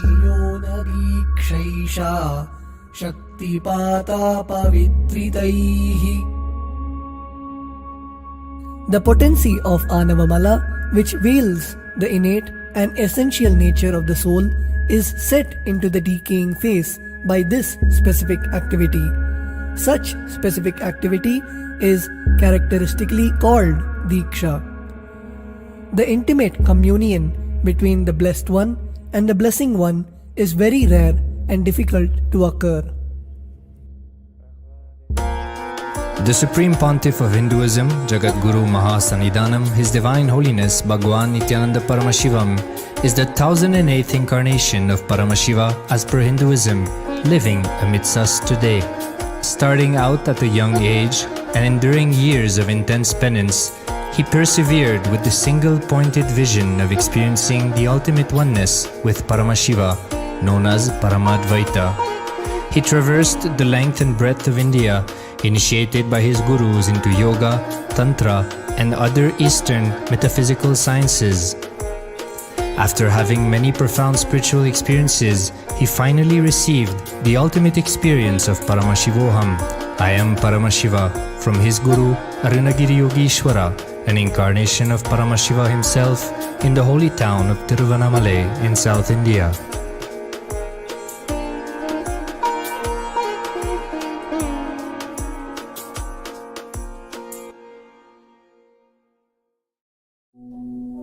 The brain is the body's most complex organ, containing more than 100 billion neurons, each of them in chemical and electrical conversation with up to 10,000 other neurons. Its sheer capacity to the various happenings of life is astonishing. The scientific studies on the Supreme Pontiff of Hinduism's brain remarkably shows that the complexity presents no difficulty for the Supreme Pontiff of Hinduism in managing his brain's activity. The Supreme Pontiff of Hinduism's capacity to control his brain is very fluid. He can easily shift his brain function and alter his brain waves, allowing the travel into various time zones possible and effortless.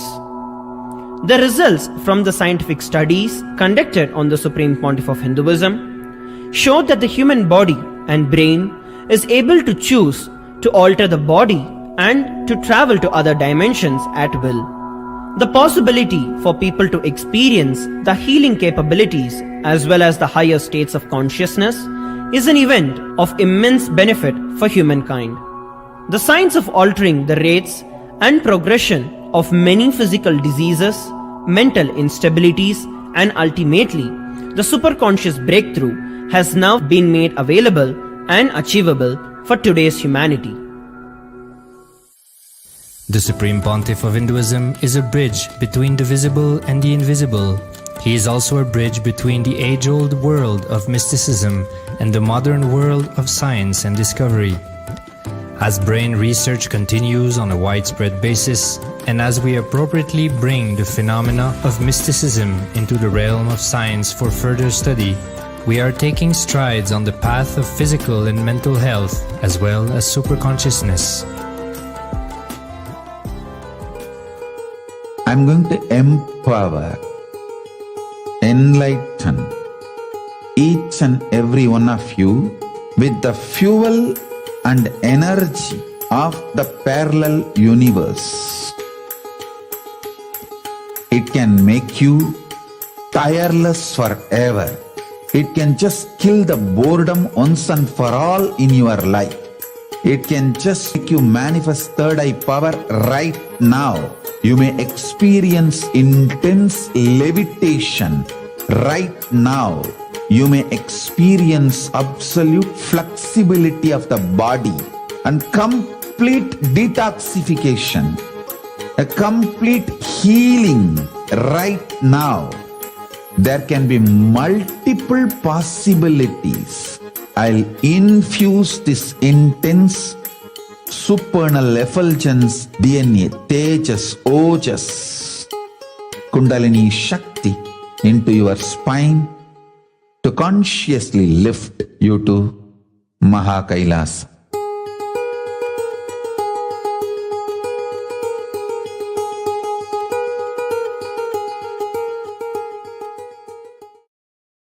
A more intelligently connected world leads to a brighter future. An enlightened humanity leads to a better world. During the Paramashivam program, we help people to discover their superhuman possibilities and help them to find and achieve the true purpose of their birth by giving them the techniques, practices, and methodologies from the Vedagamas, the original source scriptures of Hinduism.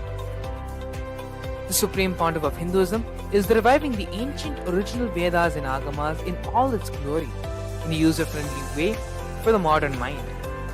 The Supreme Pontiff of Hinduism is transforming human beings into divine beings, reviving, initiating, and replicating the 463 powers from the Agamas revealed by Paramashiva.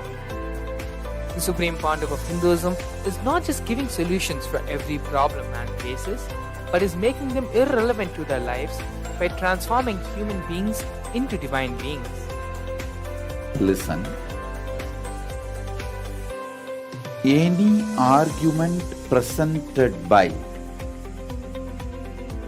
your mind, body, your present reality to establish you are not Paramashiva. You are not omniscient, omnipotent, omnipresent. Anything presented to prove you are not Paramashiva is illegitimate. Decide this. This is super determinism. Understand?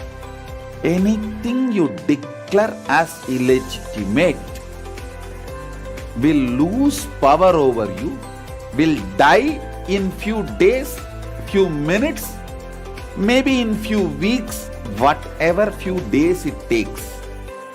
It will not have power over you. Understand, this is the method for sudden enlightenment. This is the method for sudden enlightenment. It happens by the Shaktipada. Here Paramashiva is sitting to tell you all, you are Paramashiva, you are me, with Shaktipada and Shaktinipada. The Dvitiya Vijnasa Krama is an extensive and thorough yoga sequence to prepare your body to receive the experience being given by the Supreme Founder of Hinduism. Through the yoga, which is aligned as per the source scriptures laid down by Paramashiva and the Agamas, you break all the impossibility in your body and in turn break the very cognition of impossibility. The program leads you to go beyond your human frame and limiting human ideas, which prevents you from living your highest possibility. I will reach you wherever you are, whichever corner of the world you may be. I will reach you with enlightenment. Again I tell you, I am not here to prove I am God, I am here to prove you are God. Don't wait to become divine. Register now at paramashivoham.org. A more intelligently connected world.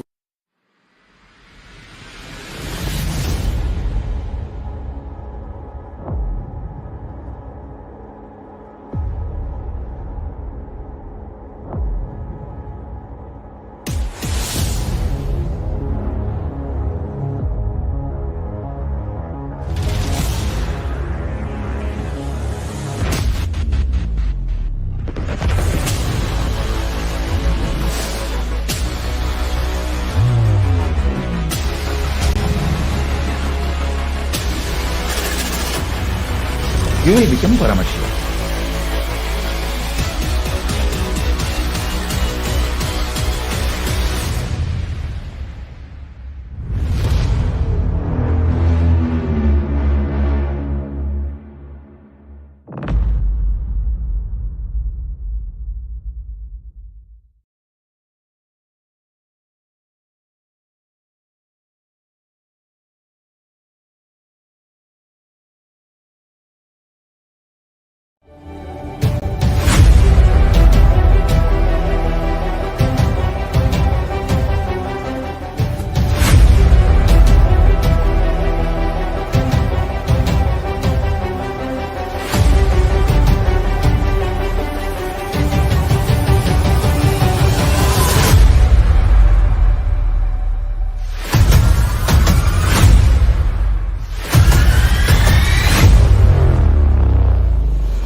Whatever I shared till now, condensing the whole thing and reviving it as experience, starting from completion, unclutching, power manifestation, the spaciousness, your mind, body, your present reality to establish you are not Paramashiva. You are not omniscient, omnipotent, omnipresent. Anything presented to prove you are not Paramashiva is illegitimate. Decide this. This is super determinism. Understand? Anything you declare as illegitimate will lose power over you, will die in few days, few minutes, maybe in few weeks, whatever few days it takes. It will not have power over you.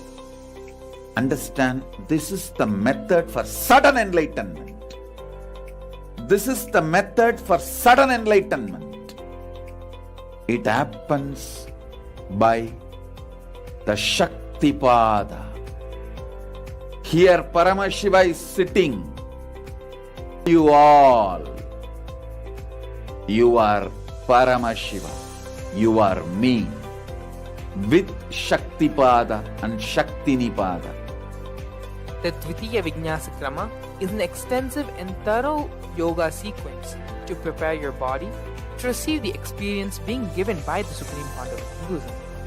Through the yoga, which is aligned as per the source scriptures laid down by Paramashiva and the Agamas, you break all the impossibility in your body and in turn break the very cognition of impossibility.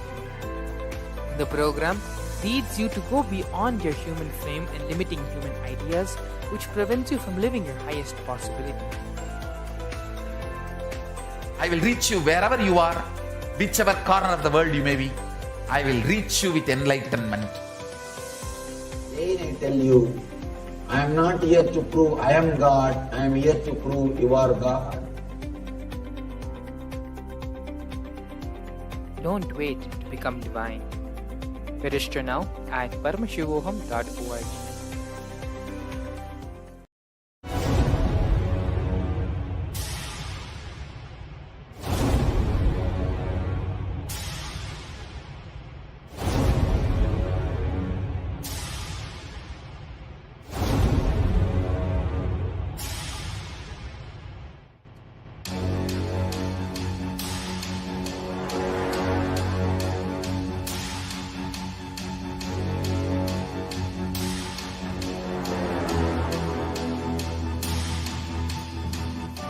Understand?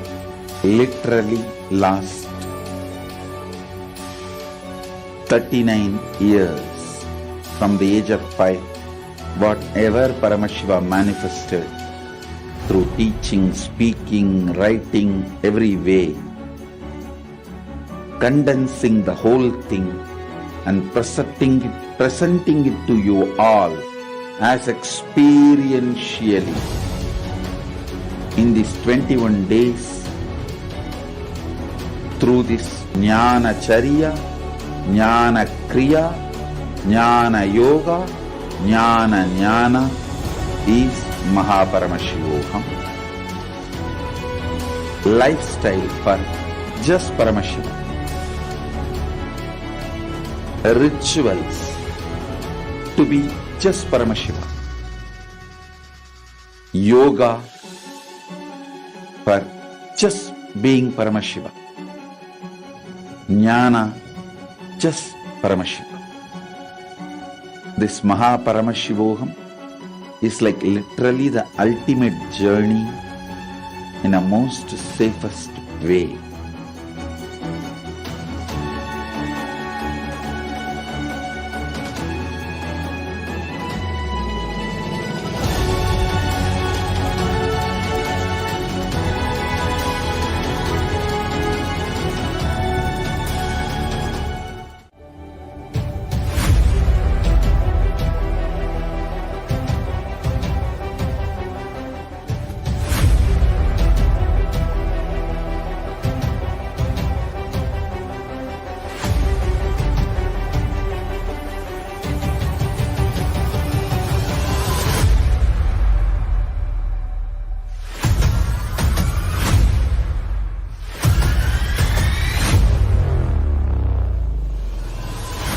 whatever I shared till now, condensing the whole thing and reviving it as experience, starting from completion, unclutching,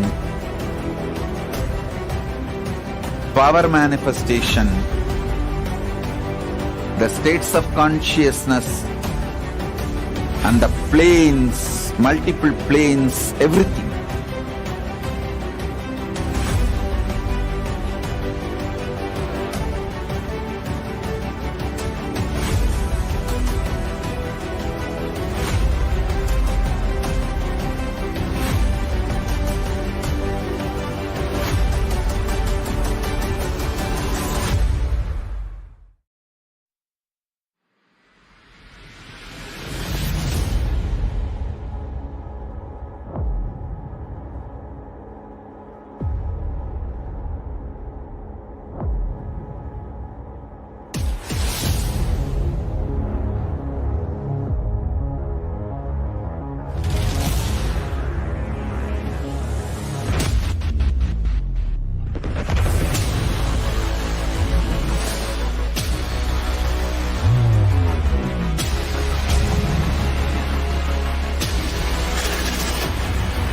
You will become Paramashivam.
A more intelligently connected world leads to a brighter future.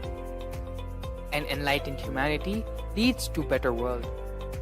During the Paramashivam program, we help people to discover their superhuman possibilities and help them to find and achieve the true purpose of their birth by giving them the techniques, practices, and methodologies from the Vedagamas, the original source scriptures of Hinduism. The Supreme Pontiff of Hinduism is reviving the ancient original Vedas and Agamas in all its glory, in a user-friendly way for the modern mind. The Supreme Pontiff of Hinduism is transforming human beings into divine beings, reviving, initiating, and replicating the 463 powers from the Agamas revealed by Paramashivam. The Supreme Pontiff of Hinduism is not just giving solutions for every problem man faces, but is making them irrelevant to their lives by transforming human beings into divine beings.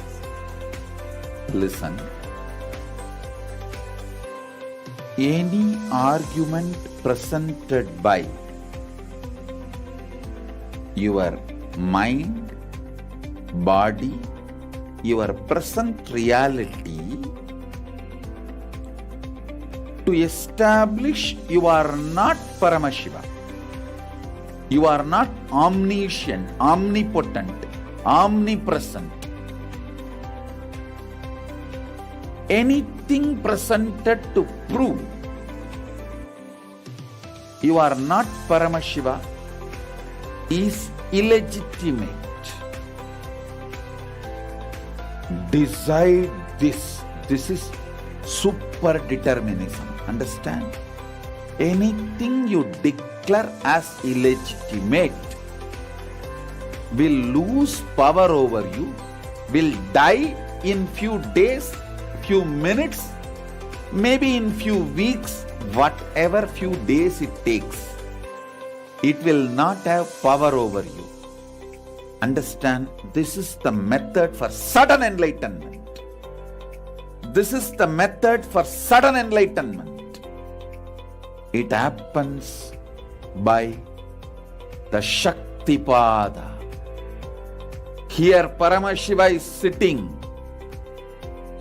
to tell you all, you are Paramashiva, you are me, with Shaktipada and Shaktinipada.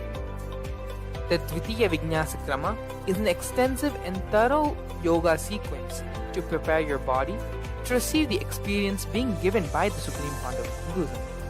Through the yoga, which is aligned as per the source scriptures laid down by Paramashiva and the Agamas, you break all the impossibility in your body and in turn break the very cognition of impossibility. The program leads you to go beyond your human frame and limiting human ideas, which prevents your highest possibility. I will reach you wherever you are, whichever corner of the world you may be. I will reach you with enlightenment. Again I tell you, I am not here to prove I am God, I am here to prove you are God. Don't wait to become divine. Register now at paramashivoham.org.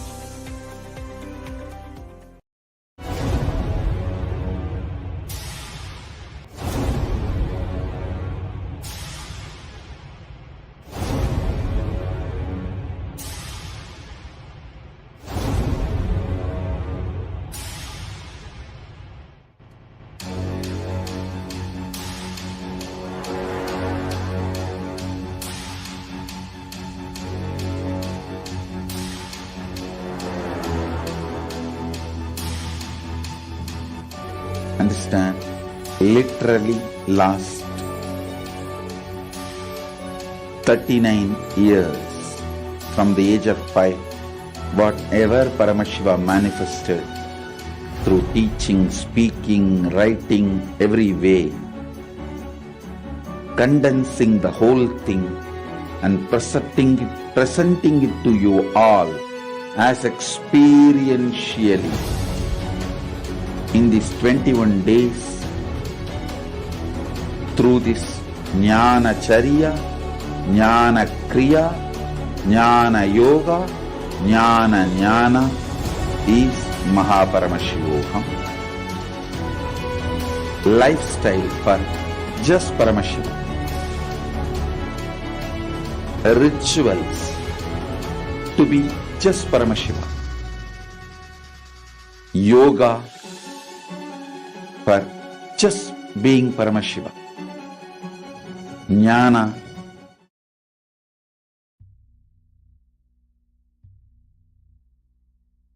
Nithyanandam Paramasukadam Kevalam Jnanamurtam Dvandvatitam Gagana Sadrisham Tattvamasyaadhilaksham Ekam Nityam Vimalamachalam Sarvadi Sakshi Bhutam Bhavaditam Trigunarahitam Sadguruntam Namami.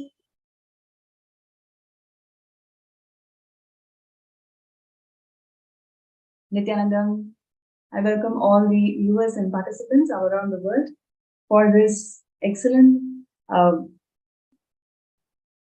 Samadhi Darshans that all of us are experiencing and manifesting. Every day, the Supreme Pontiff of Hinduism, Bhagavan Nithyananda Paramashivam Swamiji, is manifesting the 64 manifestations of Paramashiva and gracing us all with this extraordinary experience of Bhava Samadhi Darshans. And today, before we get into the darshan, we're going to be having one of the very important contributions of Kailasa, bringing intellectual legitimacy to Hinduism. So it's going to be a very interactive session today, where we will be discussing various contributions of Kailasa in bringing the intellectual legitimacy. So before we get into the details of this show today, I would like to first briefly describe where do we stand today and why it is very important for us to understand the intellectual legitimacy of Hinduism. Sanskrit, it is one of the oldest available languages that we all know. And it has its dynamic abilities, whether it comes to metaphysical abilities or it comes to greatness of the structure that the language holds, or the formation and the grammar, and its ability to generate numerous meaningful knowledge systems. All of these components forms and makes Sanskrit as something which is extraordinary contribution of Hinduism to the world today. Even now, the modern scientist, whether it is quantum physicists or the mathematicians, every single dynamic field of modern physics and modern mathematics today find nuances in Sanskrit as something extraordinary, and that is something always pertain to research and development. And over the last 2 centuries, the ancient language has been ruthlessly persecuted, and in fact, used to its own advantage, misused and used at the hands of the anti-Hindu elements, in which that the whole context is distorted by mistranslation, and in fact, in many places, addition of the verses. In many cases, it is misrepresentation of the very language itself. So it is by large being abused by the Western Orientalists and also Dravidians, anti-foreigners, who has literally persecuted the entire language and used this as a powerful weapon to attack the intellectual abilities or the intellectual foreground of Hinduism. And today's segment, we are going to see how Kailasa, the supreme pontiff of Hinduism, Swamiji, has immensely contributed in terms of bringing back the intellectual legitimacy of Hinduism, and how by attacking this intellectual component of Hinduism, literally you can see that how Hindus are suffering from this double genocide effect. In a way that you do not even know that you are getting persecuted, you start believing the lies that's been always spread by anti-Hindu elements. For us to be in this double-blind genocide effect, attacking the intellectual component of Hinduism has always played as a very important tool at the hands of anti-Hindus. And today's segment, we're going to be seeing a lot more facts and a lot more details on how the whole intellectual terrorism had happened in Hinduism. And in today's segment, we will be also having some very interesting speakers who has immense experience in terms of learning Shastras or being involved in the various Hindu activist groups, where you can voice and talk about these persecution. And at the same time, they are immensely enriched by Swamiji's grace and Swamiji's contributions of Kailasa, and they're already part of Seven Pita. So we'll be having very interesting new points coming up from these speakers as well. And firstly, today's show will be focusing on 2 important components. First component is Manusmriti, which is the most abused scripture in the world, in fact. And number 2 is the social systems, Hindu social systems, which is Varnashrama Dharma. So how these 2 components, let's take examples of these 2, and we will see in detail how these are used as weapons by misquoting, misrepresentation, and mistranslation, how these import of Hindu social structure as well as Hindu constitution is being abused to make this double genocide of Hindus being really prevalent. Now, firstly, we'll talk about Manusmriti. Manusmriti is one of the most abused scripture in the world, and it forms the constitution of Kailasa also. Swamiji has told that Manusmriti and 32 other Dharma Shastras will form the very basis of the constitution of Kailasa. And why Manusmriti is called as the most abused scripture in the world? I'm going to give you some of the examples. Manusmriti has about 100,000 verses originally. Now, what we have as Manusmriti is only 4,400 verses. You can see the huge gap in terms of how Manusmriti was presented by originally today. So where did this gap and where are these 96,000 verses go? That is the question number one.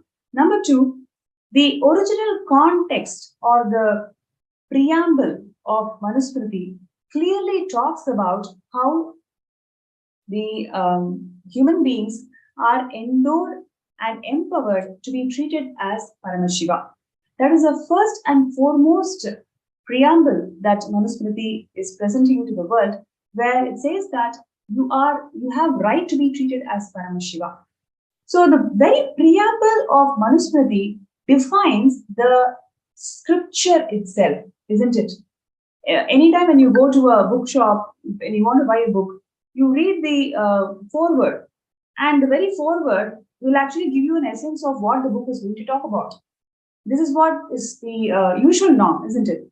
That's exactly how the Shastras also operated thousands of years before. So the very preamble of Manusmriti is clearly documenting that everybody has got right to be treated as Paramashiva, and the very nature of this entire social system is only to empower you towards realizing that you are Paramashiva, and that is what the ecosystem's primordial duty is.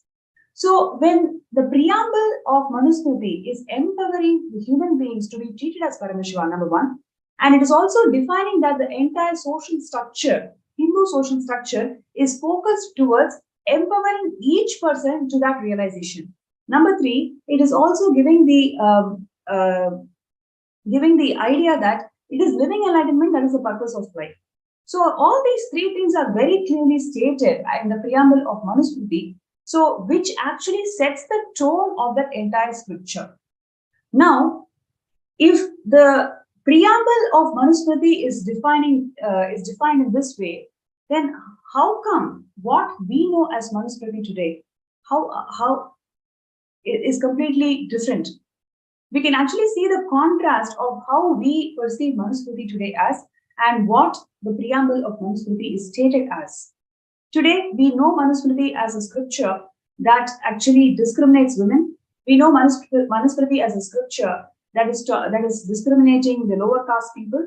We know Manusmriti as a scripture which denies every right that the woman has. In fact, it talks about women should be under the protection of man. From the birth till the death, she should always be under man.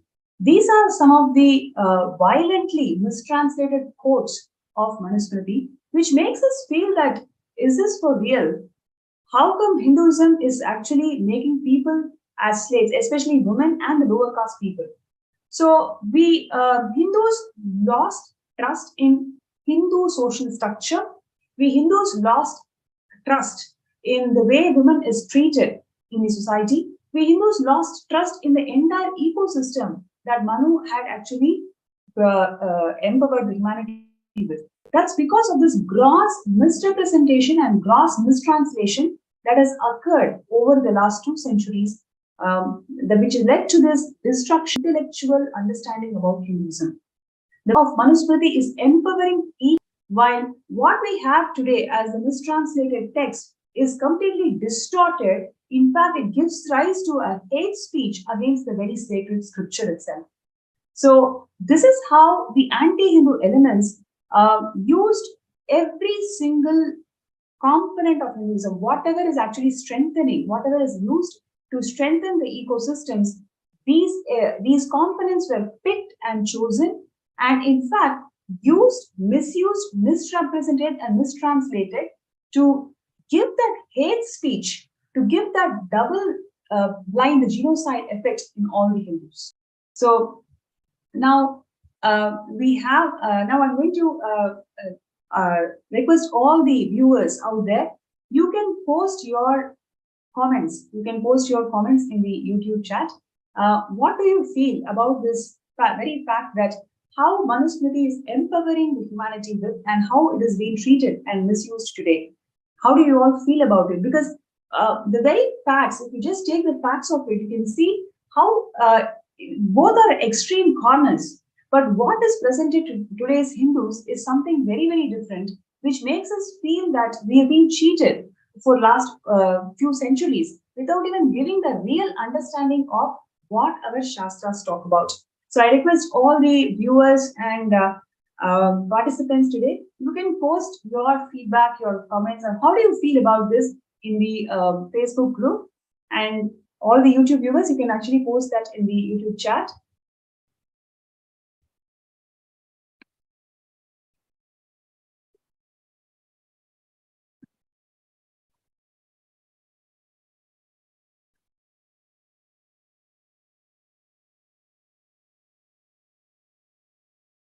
And requesting everybody to start posting your views about this entire intellectual terrorism that is happening to Hinduism today.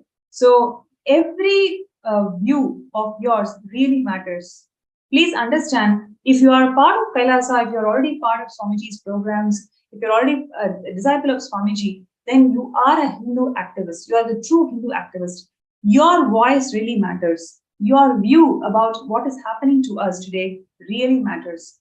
So I request everybody who's listening to the session, who's listening to the program, to please post your views. What do you really feel about it? Just to know the fact that one of the most abused scripture is actually one of the most misrepresented scripture in the world.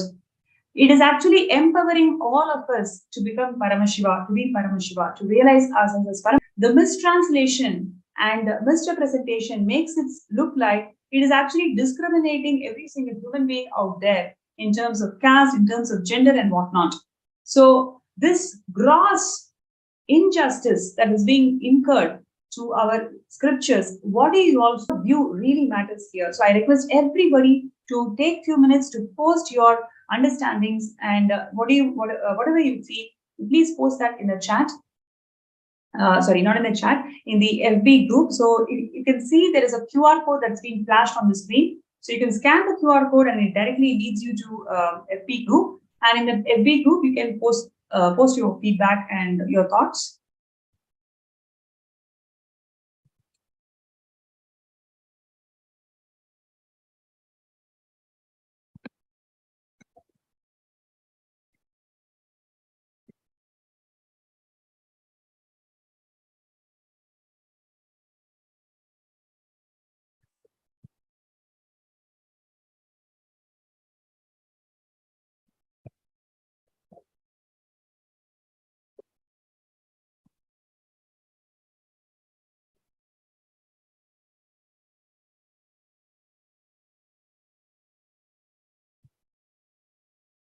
Right. So while we are, waiting for all the participants out there to post your comments and feedback, we will now get into the speakers today. So the first speaker who we have today is Shantidas Ayya, and so I welcome Shantidas Ayya to the show today. Nithyananda Ayya.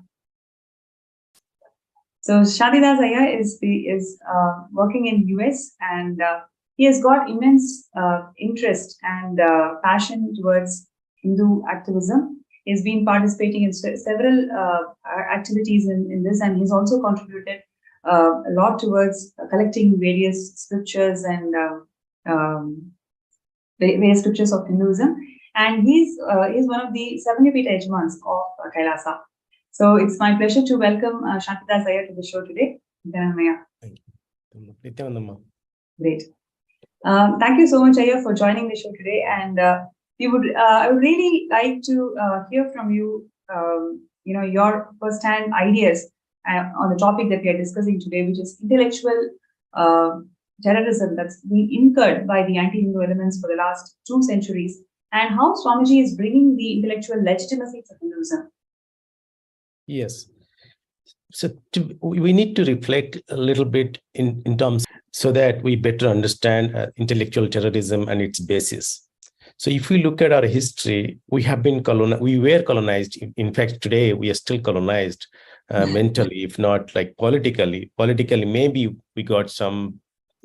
we have some economic political freedom, but in the form of a democratic setup, but still we are intellectually colonized for more than 1,000 years. And if we look at the genesis of the colonization process, how it started, and then maybe what are the important important points in the history. One of the key points in the system that was introduced by British through, and if you look at it, in like 1870, they passed Criminal Tribals Act. And they passed that Criminal Tribals Act after 1857, the very first revolution where practically every, which was, it started with the few soldiers in the British Army, few Indian soldiers with the British Army, but it was fueled by a specific section of the society who were the landlords and the agriculture, mostly into the agriculture. Okay. Sure. That when after the 1857 mutiny, it's called Sepoy Mutiny mostly, but it's a revolution that happened where a common people, like the landlords, then the people, those who are doing farming, they participated in this 1857 mutiny. So British took an oath saying that, okay, we will destroy the society to the point that it can never come back. They passed a law called Criminals Tribal Act. So if you look at Criminals Tribal Act, what it is essentially by a certain, they are able to group a specific set of community are by birth criminals. So what it means is that they do not have any rights in the society. So essentially, they categorized a certain section of the community are slaves.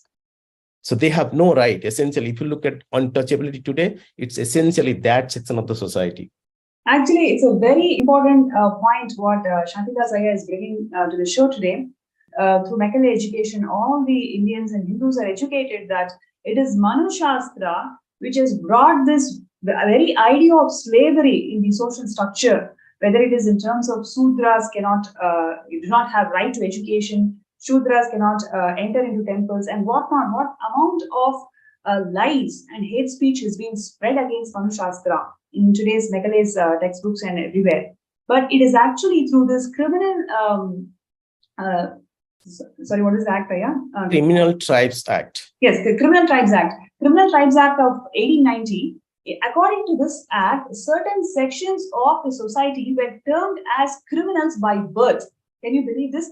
This is actually introduced in our social structure. So what we are facing as impact of untouchability, impact of slavery, it is not because of Manu Shastra, it is actually because of anti-Hindu elements or the invaders who have spread this poison of Criminal Tribes Act, which by very birth itself calls people as slaves and they do not have rights in the sections of society. So this level of atrocity has been incurred to us in the society over the last 2 centuries. Yes. And if you look at the criminal tribes or the groups that were categorized, that India had a princely state, about 500 princes or even more than that.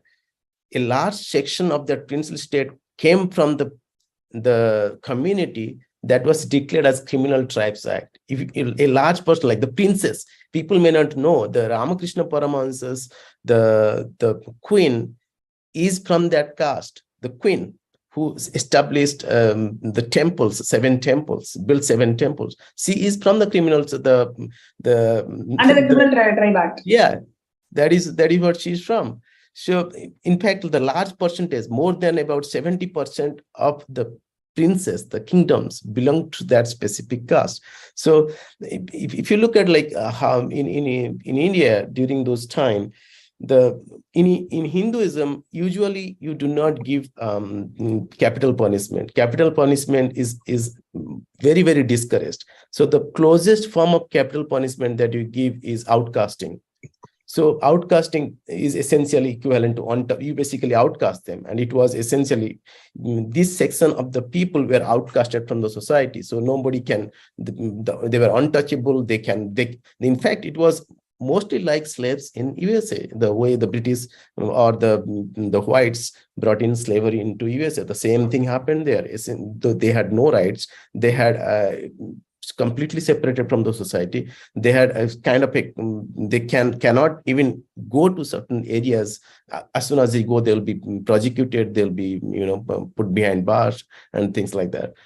So if you look at it, the Dalits, today's Dalits or any communities that we talk about essentially comes from that group. And again, the second thing they did is that they tried to group the Varna and Jati into 4 different castes, hierarchical caste, which was not there. In fact, the very first time they introduced this, people fought about saying that I do not belong to this because it doesn't make any sense to me, because so essentially every community will have different, like, let's say that they do it based on some specific formula. Nobody could fit into that formula, so there was so much of chaos around it. So they force fitted that and they tied that into the specific government schemes, so that it is enforced in every aspect of the society.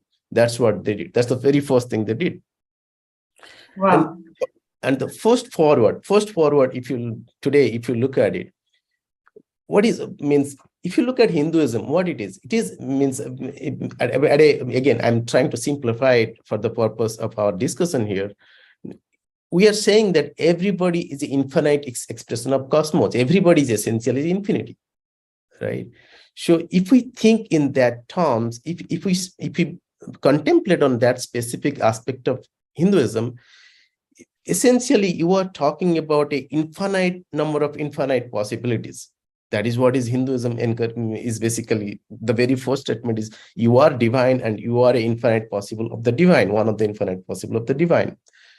Now, to comprehend that level, you need to have those nuances, a test for those nuances. You need to have, you have to be mentally developed. Your consciousness has to be developed to that level to really comprehend, enjoy, and celebrate it. Okay. So if you look at the industrial revolution or the revolutions that happened in last 1,000 years, 2,000 years, it tried to simplify everything. So basically, this will be considered as a chaos. Okay, this infinite of infinite will be considered as a chaos. So that's because they could not comprehend in their binary logic. Yes. They don't understand consciousness. They don't understand multidimensional logic, which is exactly what Swamiji is reviving. Yes. Like through all these programs and initiatives. And Satsang, Swamiji is bringing back that very mental setup of Hindus, which can think beyond this binary. See, one of the things that Swamiji recently shared was there is nothing called box is a hoax, and growth is always. Swamiji shared that box is a hoax. Growth is never linear. It is only vertical, and growth is explosion and positive explosion. So this is the very mental setup of Hindus, and that is exactly what Swamiji is reviving through various programs, initiatives, and initiations. Again and again, bringing us that legitimacy of Hinduism, intellectual legitimacy of Hinduism. Yes, ma. So essentially, the first. I would like to just add, welcome Dr. Murali also to this panel now, because he is very interested to share his thoughts on the same topic that you were sharing about the Criminal Tribes Act. So I thought, maybe this is the best time to add Dr. Murali also to this show. Nithyananda Murali, yeah. So, dear viewers, we have Dr. Murali joining us in this panel now. So he's a Hindu he used to be a Hindu activist, and now he's a real Hindu activist. Been writing many articles about the Hindu persecution and how Hinduism is destroyed in society today in various portals and various online avenues. And he's also a Sarvangapita manifested. And he has joined in the session today, and he has lots of things to share about the topic that we are discussing now. Nithyananda. So yeah, I mean, this used to be and still is one of my a topic of great interest, because I've been writing about this for a very long time, actually, and actually. So recently, you would have heard about this portal called ChatGPT, which is an artificial intelligence search engine. Which actually gives answers for questions you put across, including writing code for you and things like that. So it does a lot of fascinating things. It's a great tool, but it also exposes the outright bias of the Western academia and how the translation has been deliberately misdone. For example, you can basically ask questions to it and it would answer. So I asked about caste and Manusmriti, and which was the verse which actually says that caste is by and Varna is by birth. And so it gave the verse, it quoted the verse, and then it translated it as, gave a translation which says it was by birth. So I asked, like, which word is that? And I looked at the verse it used, because there are 50 different versions of Manusmriti. So the specific version it gave, I don't know where it came from. So it gave a specific word which says Varnashu and Jatishu are the two words which says by birth. So then I asked ChatGPT itself, so okay, give me the grammatical breakdown of the word and what it means. So it actually did the translation of breaking down the words, and he said, like, jati plus shu and varna plus shu is means by birth. And then like I asked it to give the grammatical breakup, and he said, like, jati shu is basically the software itself said that the artificial intelligence software itself said that it is shu is the pluralizing suffix to that word of jati and varna. So it gave that grammatical breakup as well. So, and then I asked, like, then why? I mean, it is only pluralizing. So there is no word which says like exactly by birth, according to your own grammatical interpretation. So how are you saying that it is actually? I have taken screenshots of it actually as well. So because I wanted to write an article on that, showing that how because this artificial intelligence has been trained by the translations and stuff published by Western academia. So basically, it's not self-intelligence actually. So it's so it is basically taking all these things and then regurgitating that as if as a human or another human, like some intelligence is talking to you. And it said, like, I mean, this is the translation that has been given by scholars. So I'm just giving the same interpretation. So that is what it is. Basically exposed how Western academia and how they are doing this kind of mistranslation. I've seen similar things across the thing. In fact, they will drop words. Here, they've added words which didn't exist in the original verse in the translation better. I mean, you can even remotely say that. I mean, shu isn't suffix to make the word. Say, for example, instead of saying jati, you want to say jatis in English, right? So it's jati shu or varna shu. In fact, many of this Manusmriti doesn't even have the word versions available. There doesn't even have the word jati at all anywhere. So only the word that exists is varna. Again, another thing is, like, it explicitly says from chapter 9, where they talk, where Manu talks about all these even classifications and what are the rules followed between the interaction between the different groups, comes from chapter 9, which starts explicitly by saying that these are the rules for the periods of exigencies, which means periods of emergencies. And in fact, Kane, who's one of the experts in Dharma Shastra, in all translations, in almost all versions of Manusmriti, this is there explicitly from chapter 9. But including our own people, Kane is an Indian Sanskritam expert and expert in Dharma Shastra, who wrote the translation, multi-volume, 13 volumes, I think, of all the different Dharma Shastras. They have, like, basically ignored this preamble for the chapter starting from 9, and then started talking about as if they were part of the regular rules as well. Even though, I mean, those rules themselves aren't discriminatory, actually, as it has been portrayed. They have mistranslations and things like that. So sadly, that is the state of affairs, because we just wanted to believe the Western, the British colonial and the Christian missionary narrative and translation. Even those great Sanskritam experts who did a genuine translation, they themselves fell for it because they missed literal phrases and preambles. Even though they wrote it down in the translation, they put that line, and after that they will ignore what, I mean, those lines actually mean. That is the impact of the double genocide that has incurred to the brainwashing.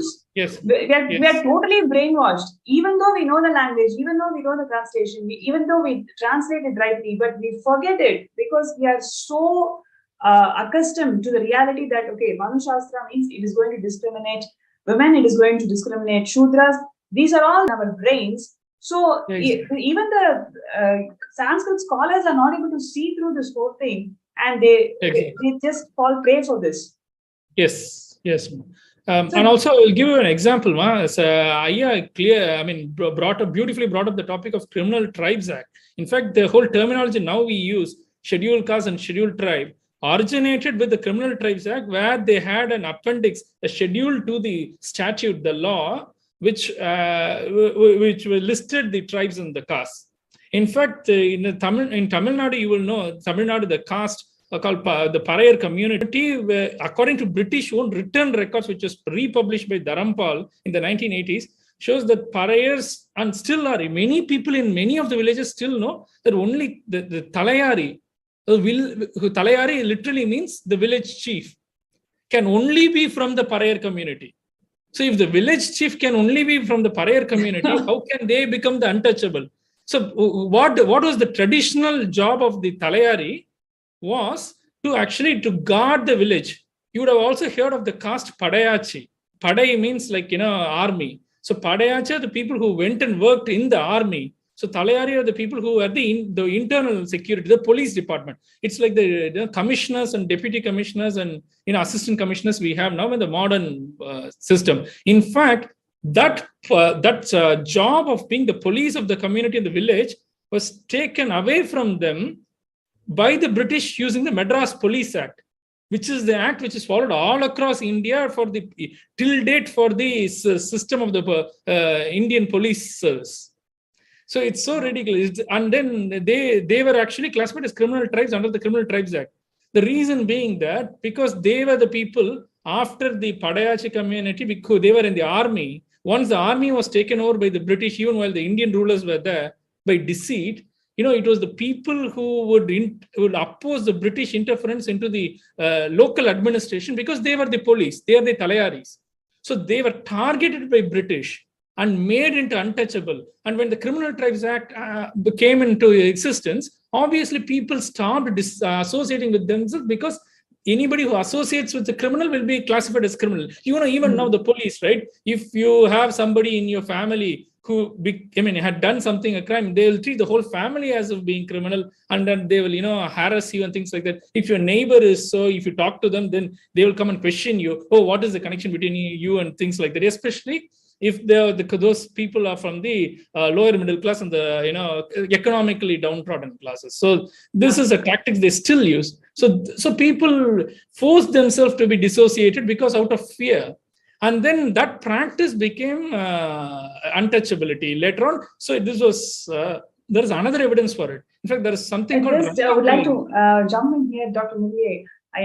We have Kailasa's Bhaktivasya Ma, who's sharing that I find comfort in Manusmriti. The laws of Manu, Kailasa governing within these laws are of highest cosmic laws, of highest cosmic order. Time-tested law system that runs and governs with highest cognitions is too profound. This system blesses all with one specific thing that brings huge comfort, is that everyone should be treated as Paramashiva. Actually, this is the first preamble, very first introduction that Swamiji gives in Kailasa's jurisprudence, where everybody is Paramashiva and everybody holds right to be treated as Paramashiva. So that is how Kailasa's preamble is written by Swamiji. And Ma Bhaktivasya shares that I am grateful for the system that is complete and has no ulterior motives. It is complete and treats everyone from the space of completion. And we have Wai Chun Yip, who says that I have known my master for 8 months. In these 8 months, I have witnessed many miracles. My master has asked me to demonstrate what compassion and love is. Every perfection touched my soul, and I'm completely moved and respected. Master is too great. He is the future of mankind. So beautiful. In the lines of what Mulle was sharing, I just would like to add a couple of things. Aya, you were talking about how this Parayars, people from the south, I'm sure there's so much of revolution happened in this word called Parayar. And in fact, they are actually the village security guards. They come from a very respectable positions. Oh, no, not security. They're like the police. They contact as well. The Talayari means the head. Yeah, exactly. They're the chiefs. So we can see to what level the society is brainwashed. And now what Swamiji is doing is he is reviving the whole social system of Hindus, social system that Hindus had. And in fact, the super conscious mutation, the Paramashivam program, Paramashivam program, all these programs that Swamiji is conducting and giving Bhava Samadhi Darshans of 64 manifestations of Paramashiva, everything is to reactivate the DNA, awaken the DNA, which holds these specific genetic codes of your Gotra. Because right now we are in a space and place where we don't know our roots. We are in such Hindus are experiencing such identity crisis. We don't even know that we have access to huge information just by awakening our Gotras. Because our social systems are so much has undergone so much of persecution, we don't know the values and we don't know the immense potential that exists in these Gotras, which is what Swamiji is awakening through all these initiations and superconscious mutation processes. So that this is one more unique contribution of Swamiji in awakening the Gotras and the potential that each human being holds through awakening of these genetic codes that exist in Gotras. So one other thing what Murliaya was sharing was when through this artificial intelligence tool, in the original Manusmriti, there exists no word called Jati. It is all about Varna. Jati is an introduced term in the medieval period. So, but it is so prevalent in all these mistranslated and misquoted texts that Manu Shastra is actually talking about Jati. Manu never spoke about Jati, in fact. So that is one of the other important things which I wanted to highlight in what Dr. Murliaya was sharing. So, Shantira Sayal, do you want to add anything to what we're discussing here right now? No, actually, Murliaya brought up the points which can be validated and verified even today, right? And it's very clearly, it's in a very simple terms. But today, what has happened is right now, wokeism is very prevalent in the institutions. So equal opportunity versus equal outcome, right? So if we look at our Varna system, so basically the very foundation of Hinduism is to respect, not to respect, to realize that you are infinity possible and you are a distinct possibility than the person Y, right? To celebrate that, you need to have a higher level of intellectual understanding of your own existence or the existence of the society and everything. Now, over a period of time, as industrial revolution and everything started, it dumbed down the entire system. Right now, if you look at it, because it will be considered as a chaos in a industrial world, this specific kind of society will be considered as a very chaotic society because they do not know how to manage infinite possibilities. It will be considered as a very chaotic. So what they do is they try to dumb down everything in a very simple terms. So that way people's cognition do not go beyond those dumbed down things. Like, for example, Democrat, Republicans. Oh, person A is a Democrat, person B is a Republican. At the most, you will have a centrist. But that is the dumb down to the point that it becomes easily digestible to the individual, to be communicated to the individual, but still you will be in the control of the narrative. Those who are generating those narratives, and based on that, they are doing their vested interest. And the same thing, if you look at today in the academia, what is happening is you have wokeism is very prevalent, which basically gives prevalence to equal outcome versus equal opportunity. So if you look at in a Hindu system, everything was based around giving equal opportunity to achieve the enlightenment at the end of the day, where, however, at the same time, optimizing your ability to produce everything, to produce and give back to the society in your context, right? So in case of equal outcome, what they will do is everything will be considered as your right, as well as it will be considered as, like, let's say that if you look at today, the society is divided into 3 different categories as far as academia is concerned: oppressor, oppressed, and another group who defines who will be categorized as oppressor or oppressed. The 3 different categories, and all the academia studies is defined along those 3 lines. Okay, so if you look at any civilization, they will look at the civilization only in those 3 lenses. Okay, all the paradigms, all the paradigms, theories, and everything has to be looked into in these three lenses. So that doesn't leave Hinduism or Hindu constructs in it means that is the standard on which the civilization, enlightenment civilization is being analyzed and researched and presented back to the society. What we'll get exactly the same view that what is prevalent today in the society today, and it is being accelerated through different means. It is being propagated through different means, and whereas if you look at Hinduism, those three constructs do not fit. Neither we have oppressor, nor we consider us oppressed, nor we have a set of entitled people who are defining who is oppressor versus oppressed. It's, if you look at in the Hindu society, it's a Shraddha-based society. I have certain Shraddhas. Based on that, I give somebody a certain level of respect and reverence. It's a reverence-based education system. I give reverence, and in the process of getting reverence, certain changes that happens in me, and I get I enjoy that entire process and get closer to the process, the state of enlightenment. But that specific construct cannot be understood, analyzed, and reflected back to the society if you are analyzing it from a construct of oppressor, oppressed, and entitlement. It cannot be, and that's where we are at today.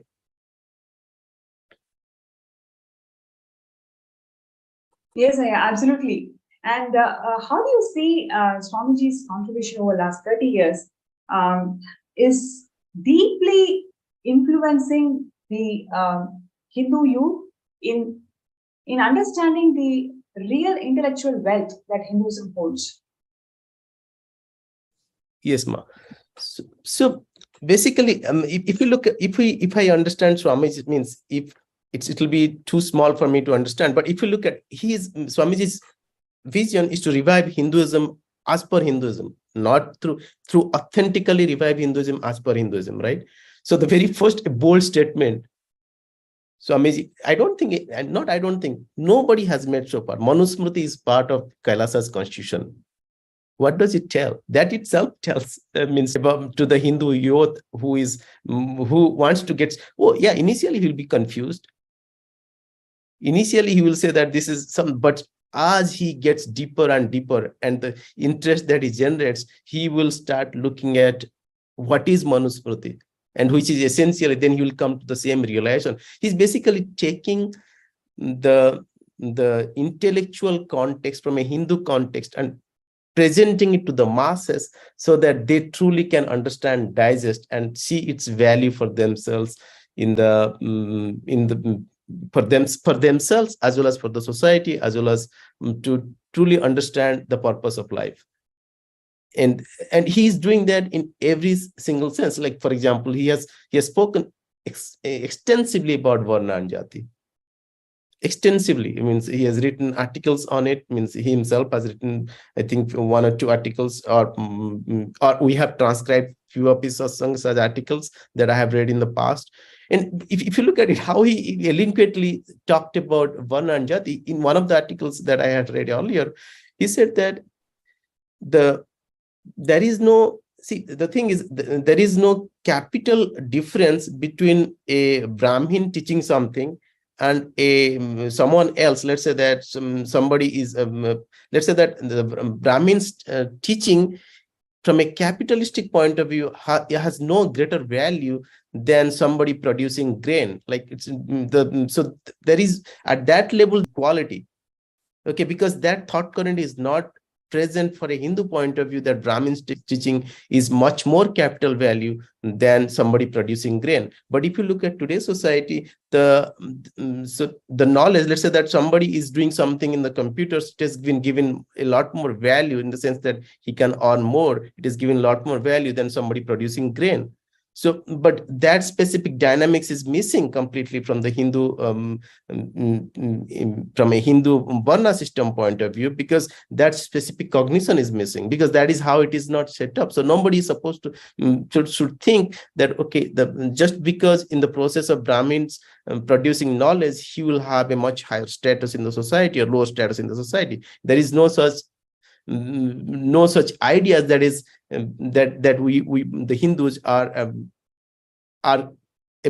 should cognize. Basically, there is no such concepts that, okay, just because he is teaching, he will have a higher values, he needs to get given more money. There is no capital difference between these two groups. They have more or less same value as far as the society is concerned.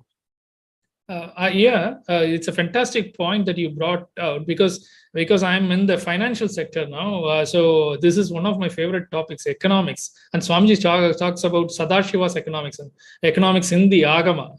So there is, if you look at it, for example, the current system, the entire system is designed against that. For example, say somebody in agriculture will take, say, 3 months to produce $1,000 worth of goods, because he's at the mercy of nature and everything, and it takes time in agriculture.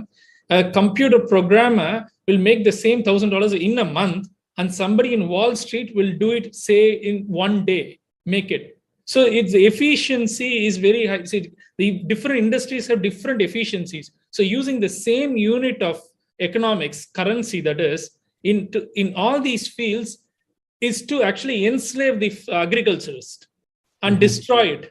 So because, and so that is why in Agama Swamiji says, essential things like food produce, agricultural produce, and education and healthcare things is all by banter system, or it is taken care of by the community. For example, those days, if you look at it, the Vaidya, that is the community, the village, the doctor would actually have, like Swamiji has mentioned this, like will have a share coming to them from the entire portion of the produce for whatever that family and he needs to survive. So he will be taken care of. So he will always take care of the village's health instead of taking care of them once they fall ill, so that it produces income for him, right?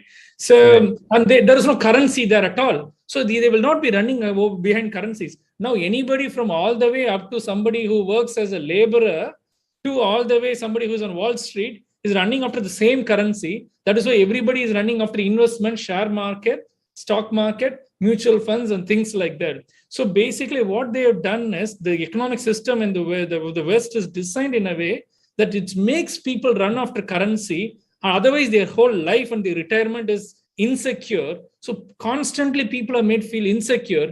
So, and also then they have this kind of dividing concept, binary concept like Republican, Democrat. So constantly people fight at all the level, from the level of economics to the level of politics. So they are never at peace, so that you can divide and rule and you can enslave them. So this entire system from politics to economics is set up in a way to divide people, to make them run after basic existential security, so that you can keep them enslaved and keep them, dominate them and keep them divided. So they will fight amongst them. So like, for example, yesterday Swamiji talked about how Tamil people have been made to fight amongst themselves, because by putting them into two different camps, one for the container, which is the language, and another for the content, which is for the culture and civilization. And these two people are fighting. We are fighting amongst ourselves. I'm from a Tamil community. We are fighting amongst ourselves and we are killing ourselves.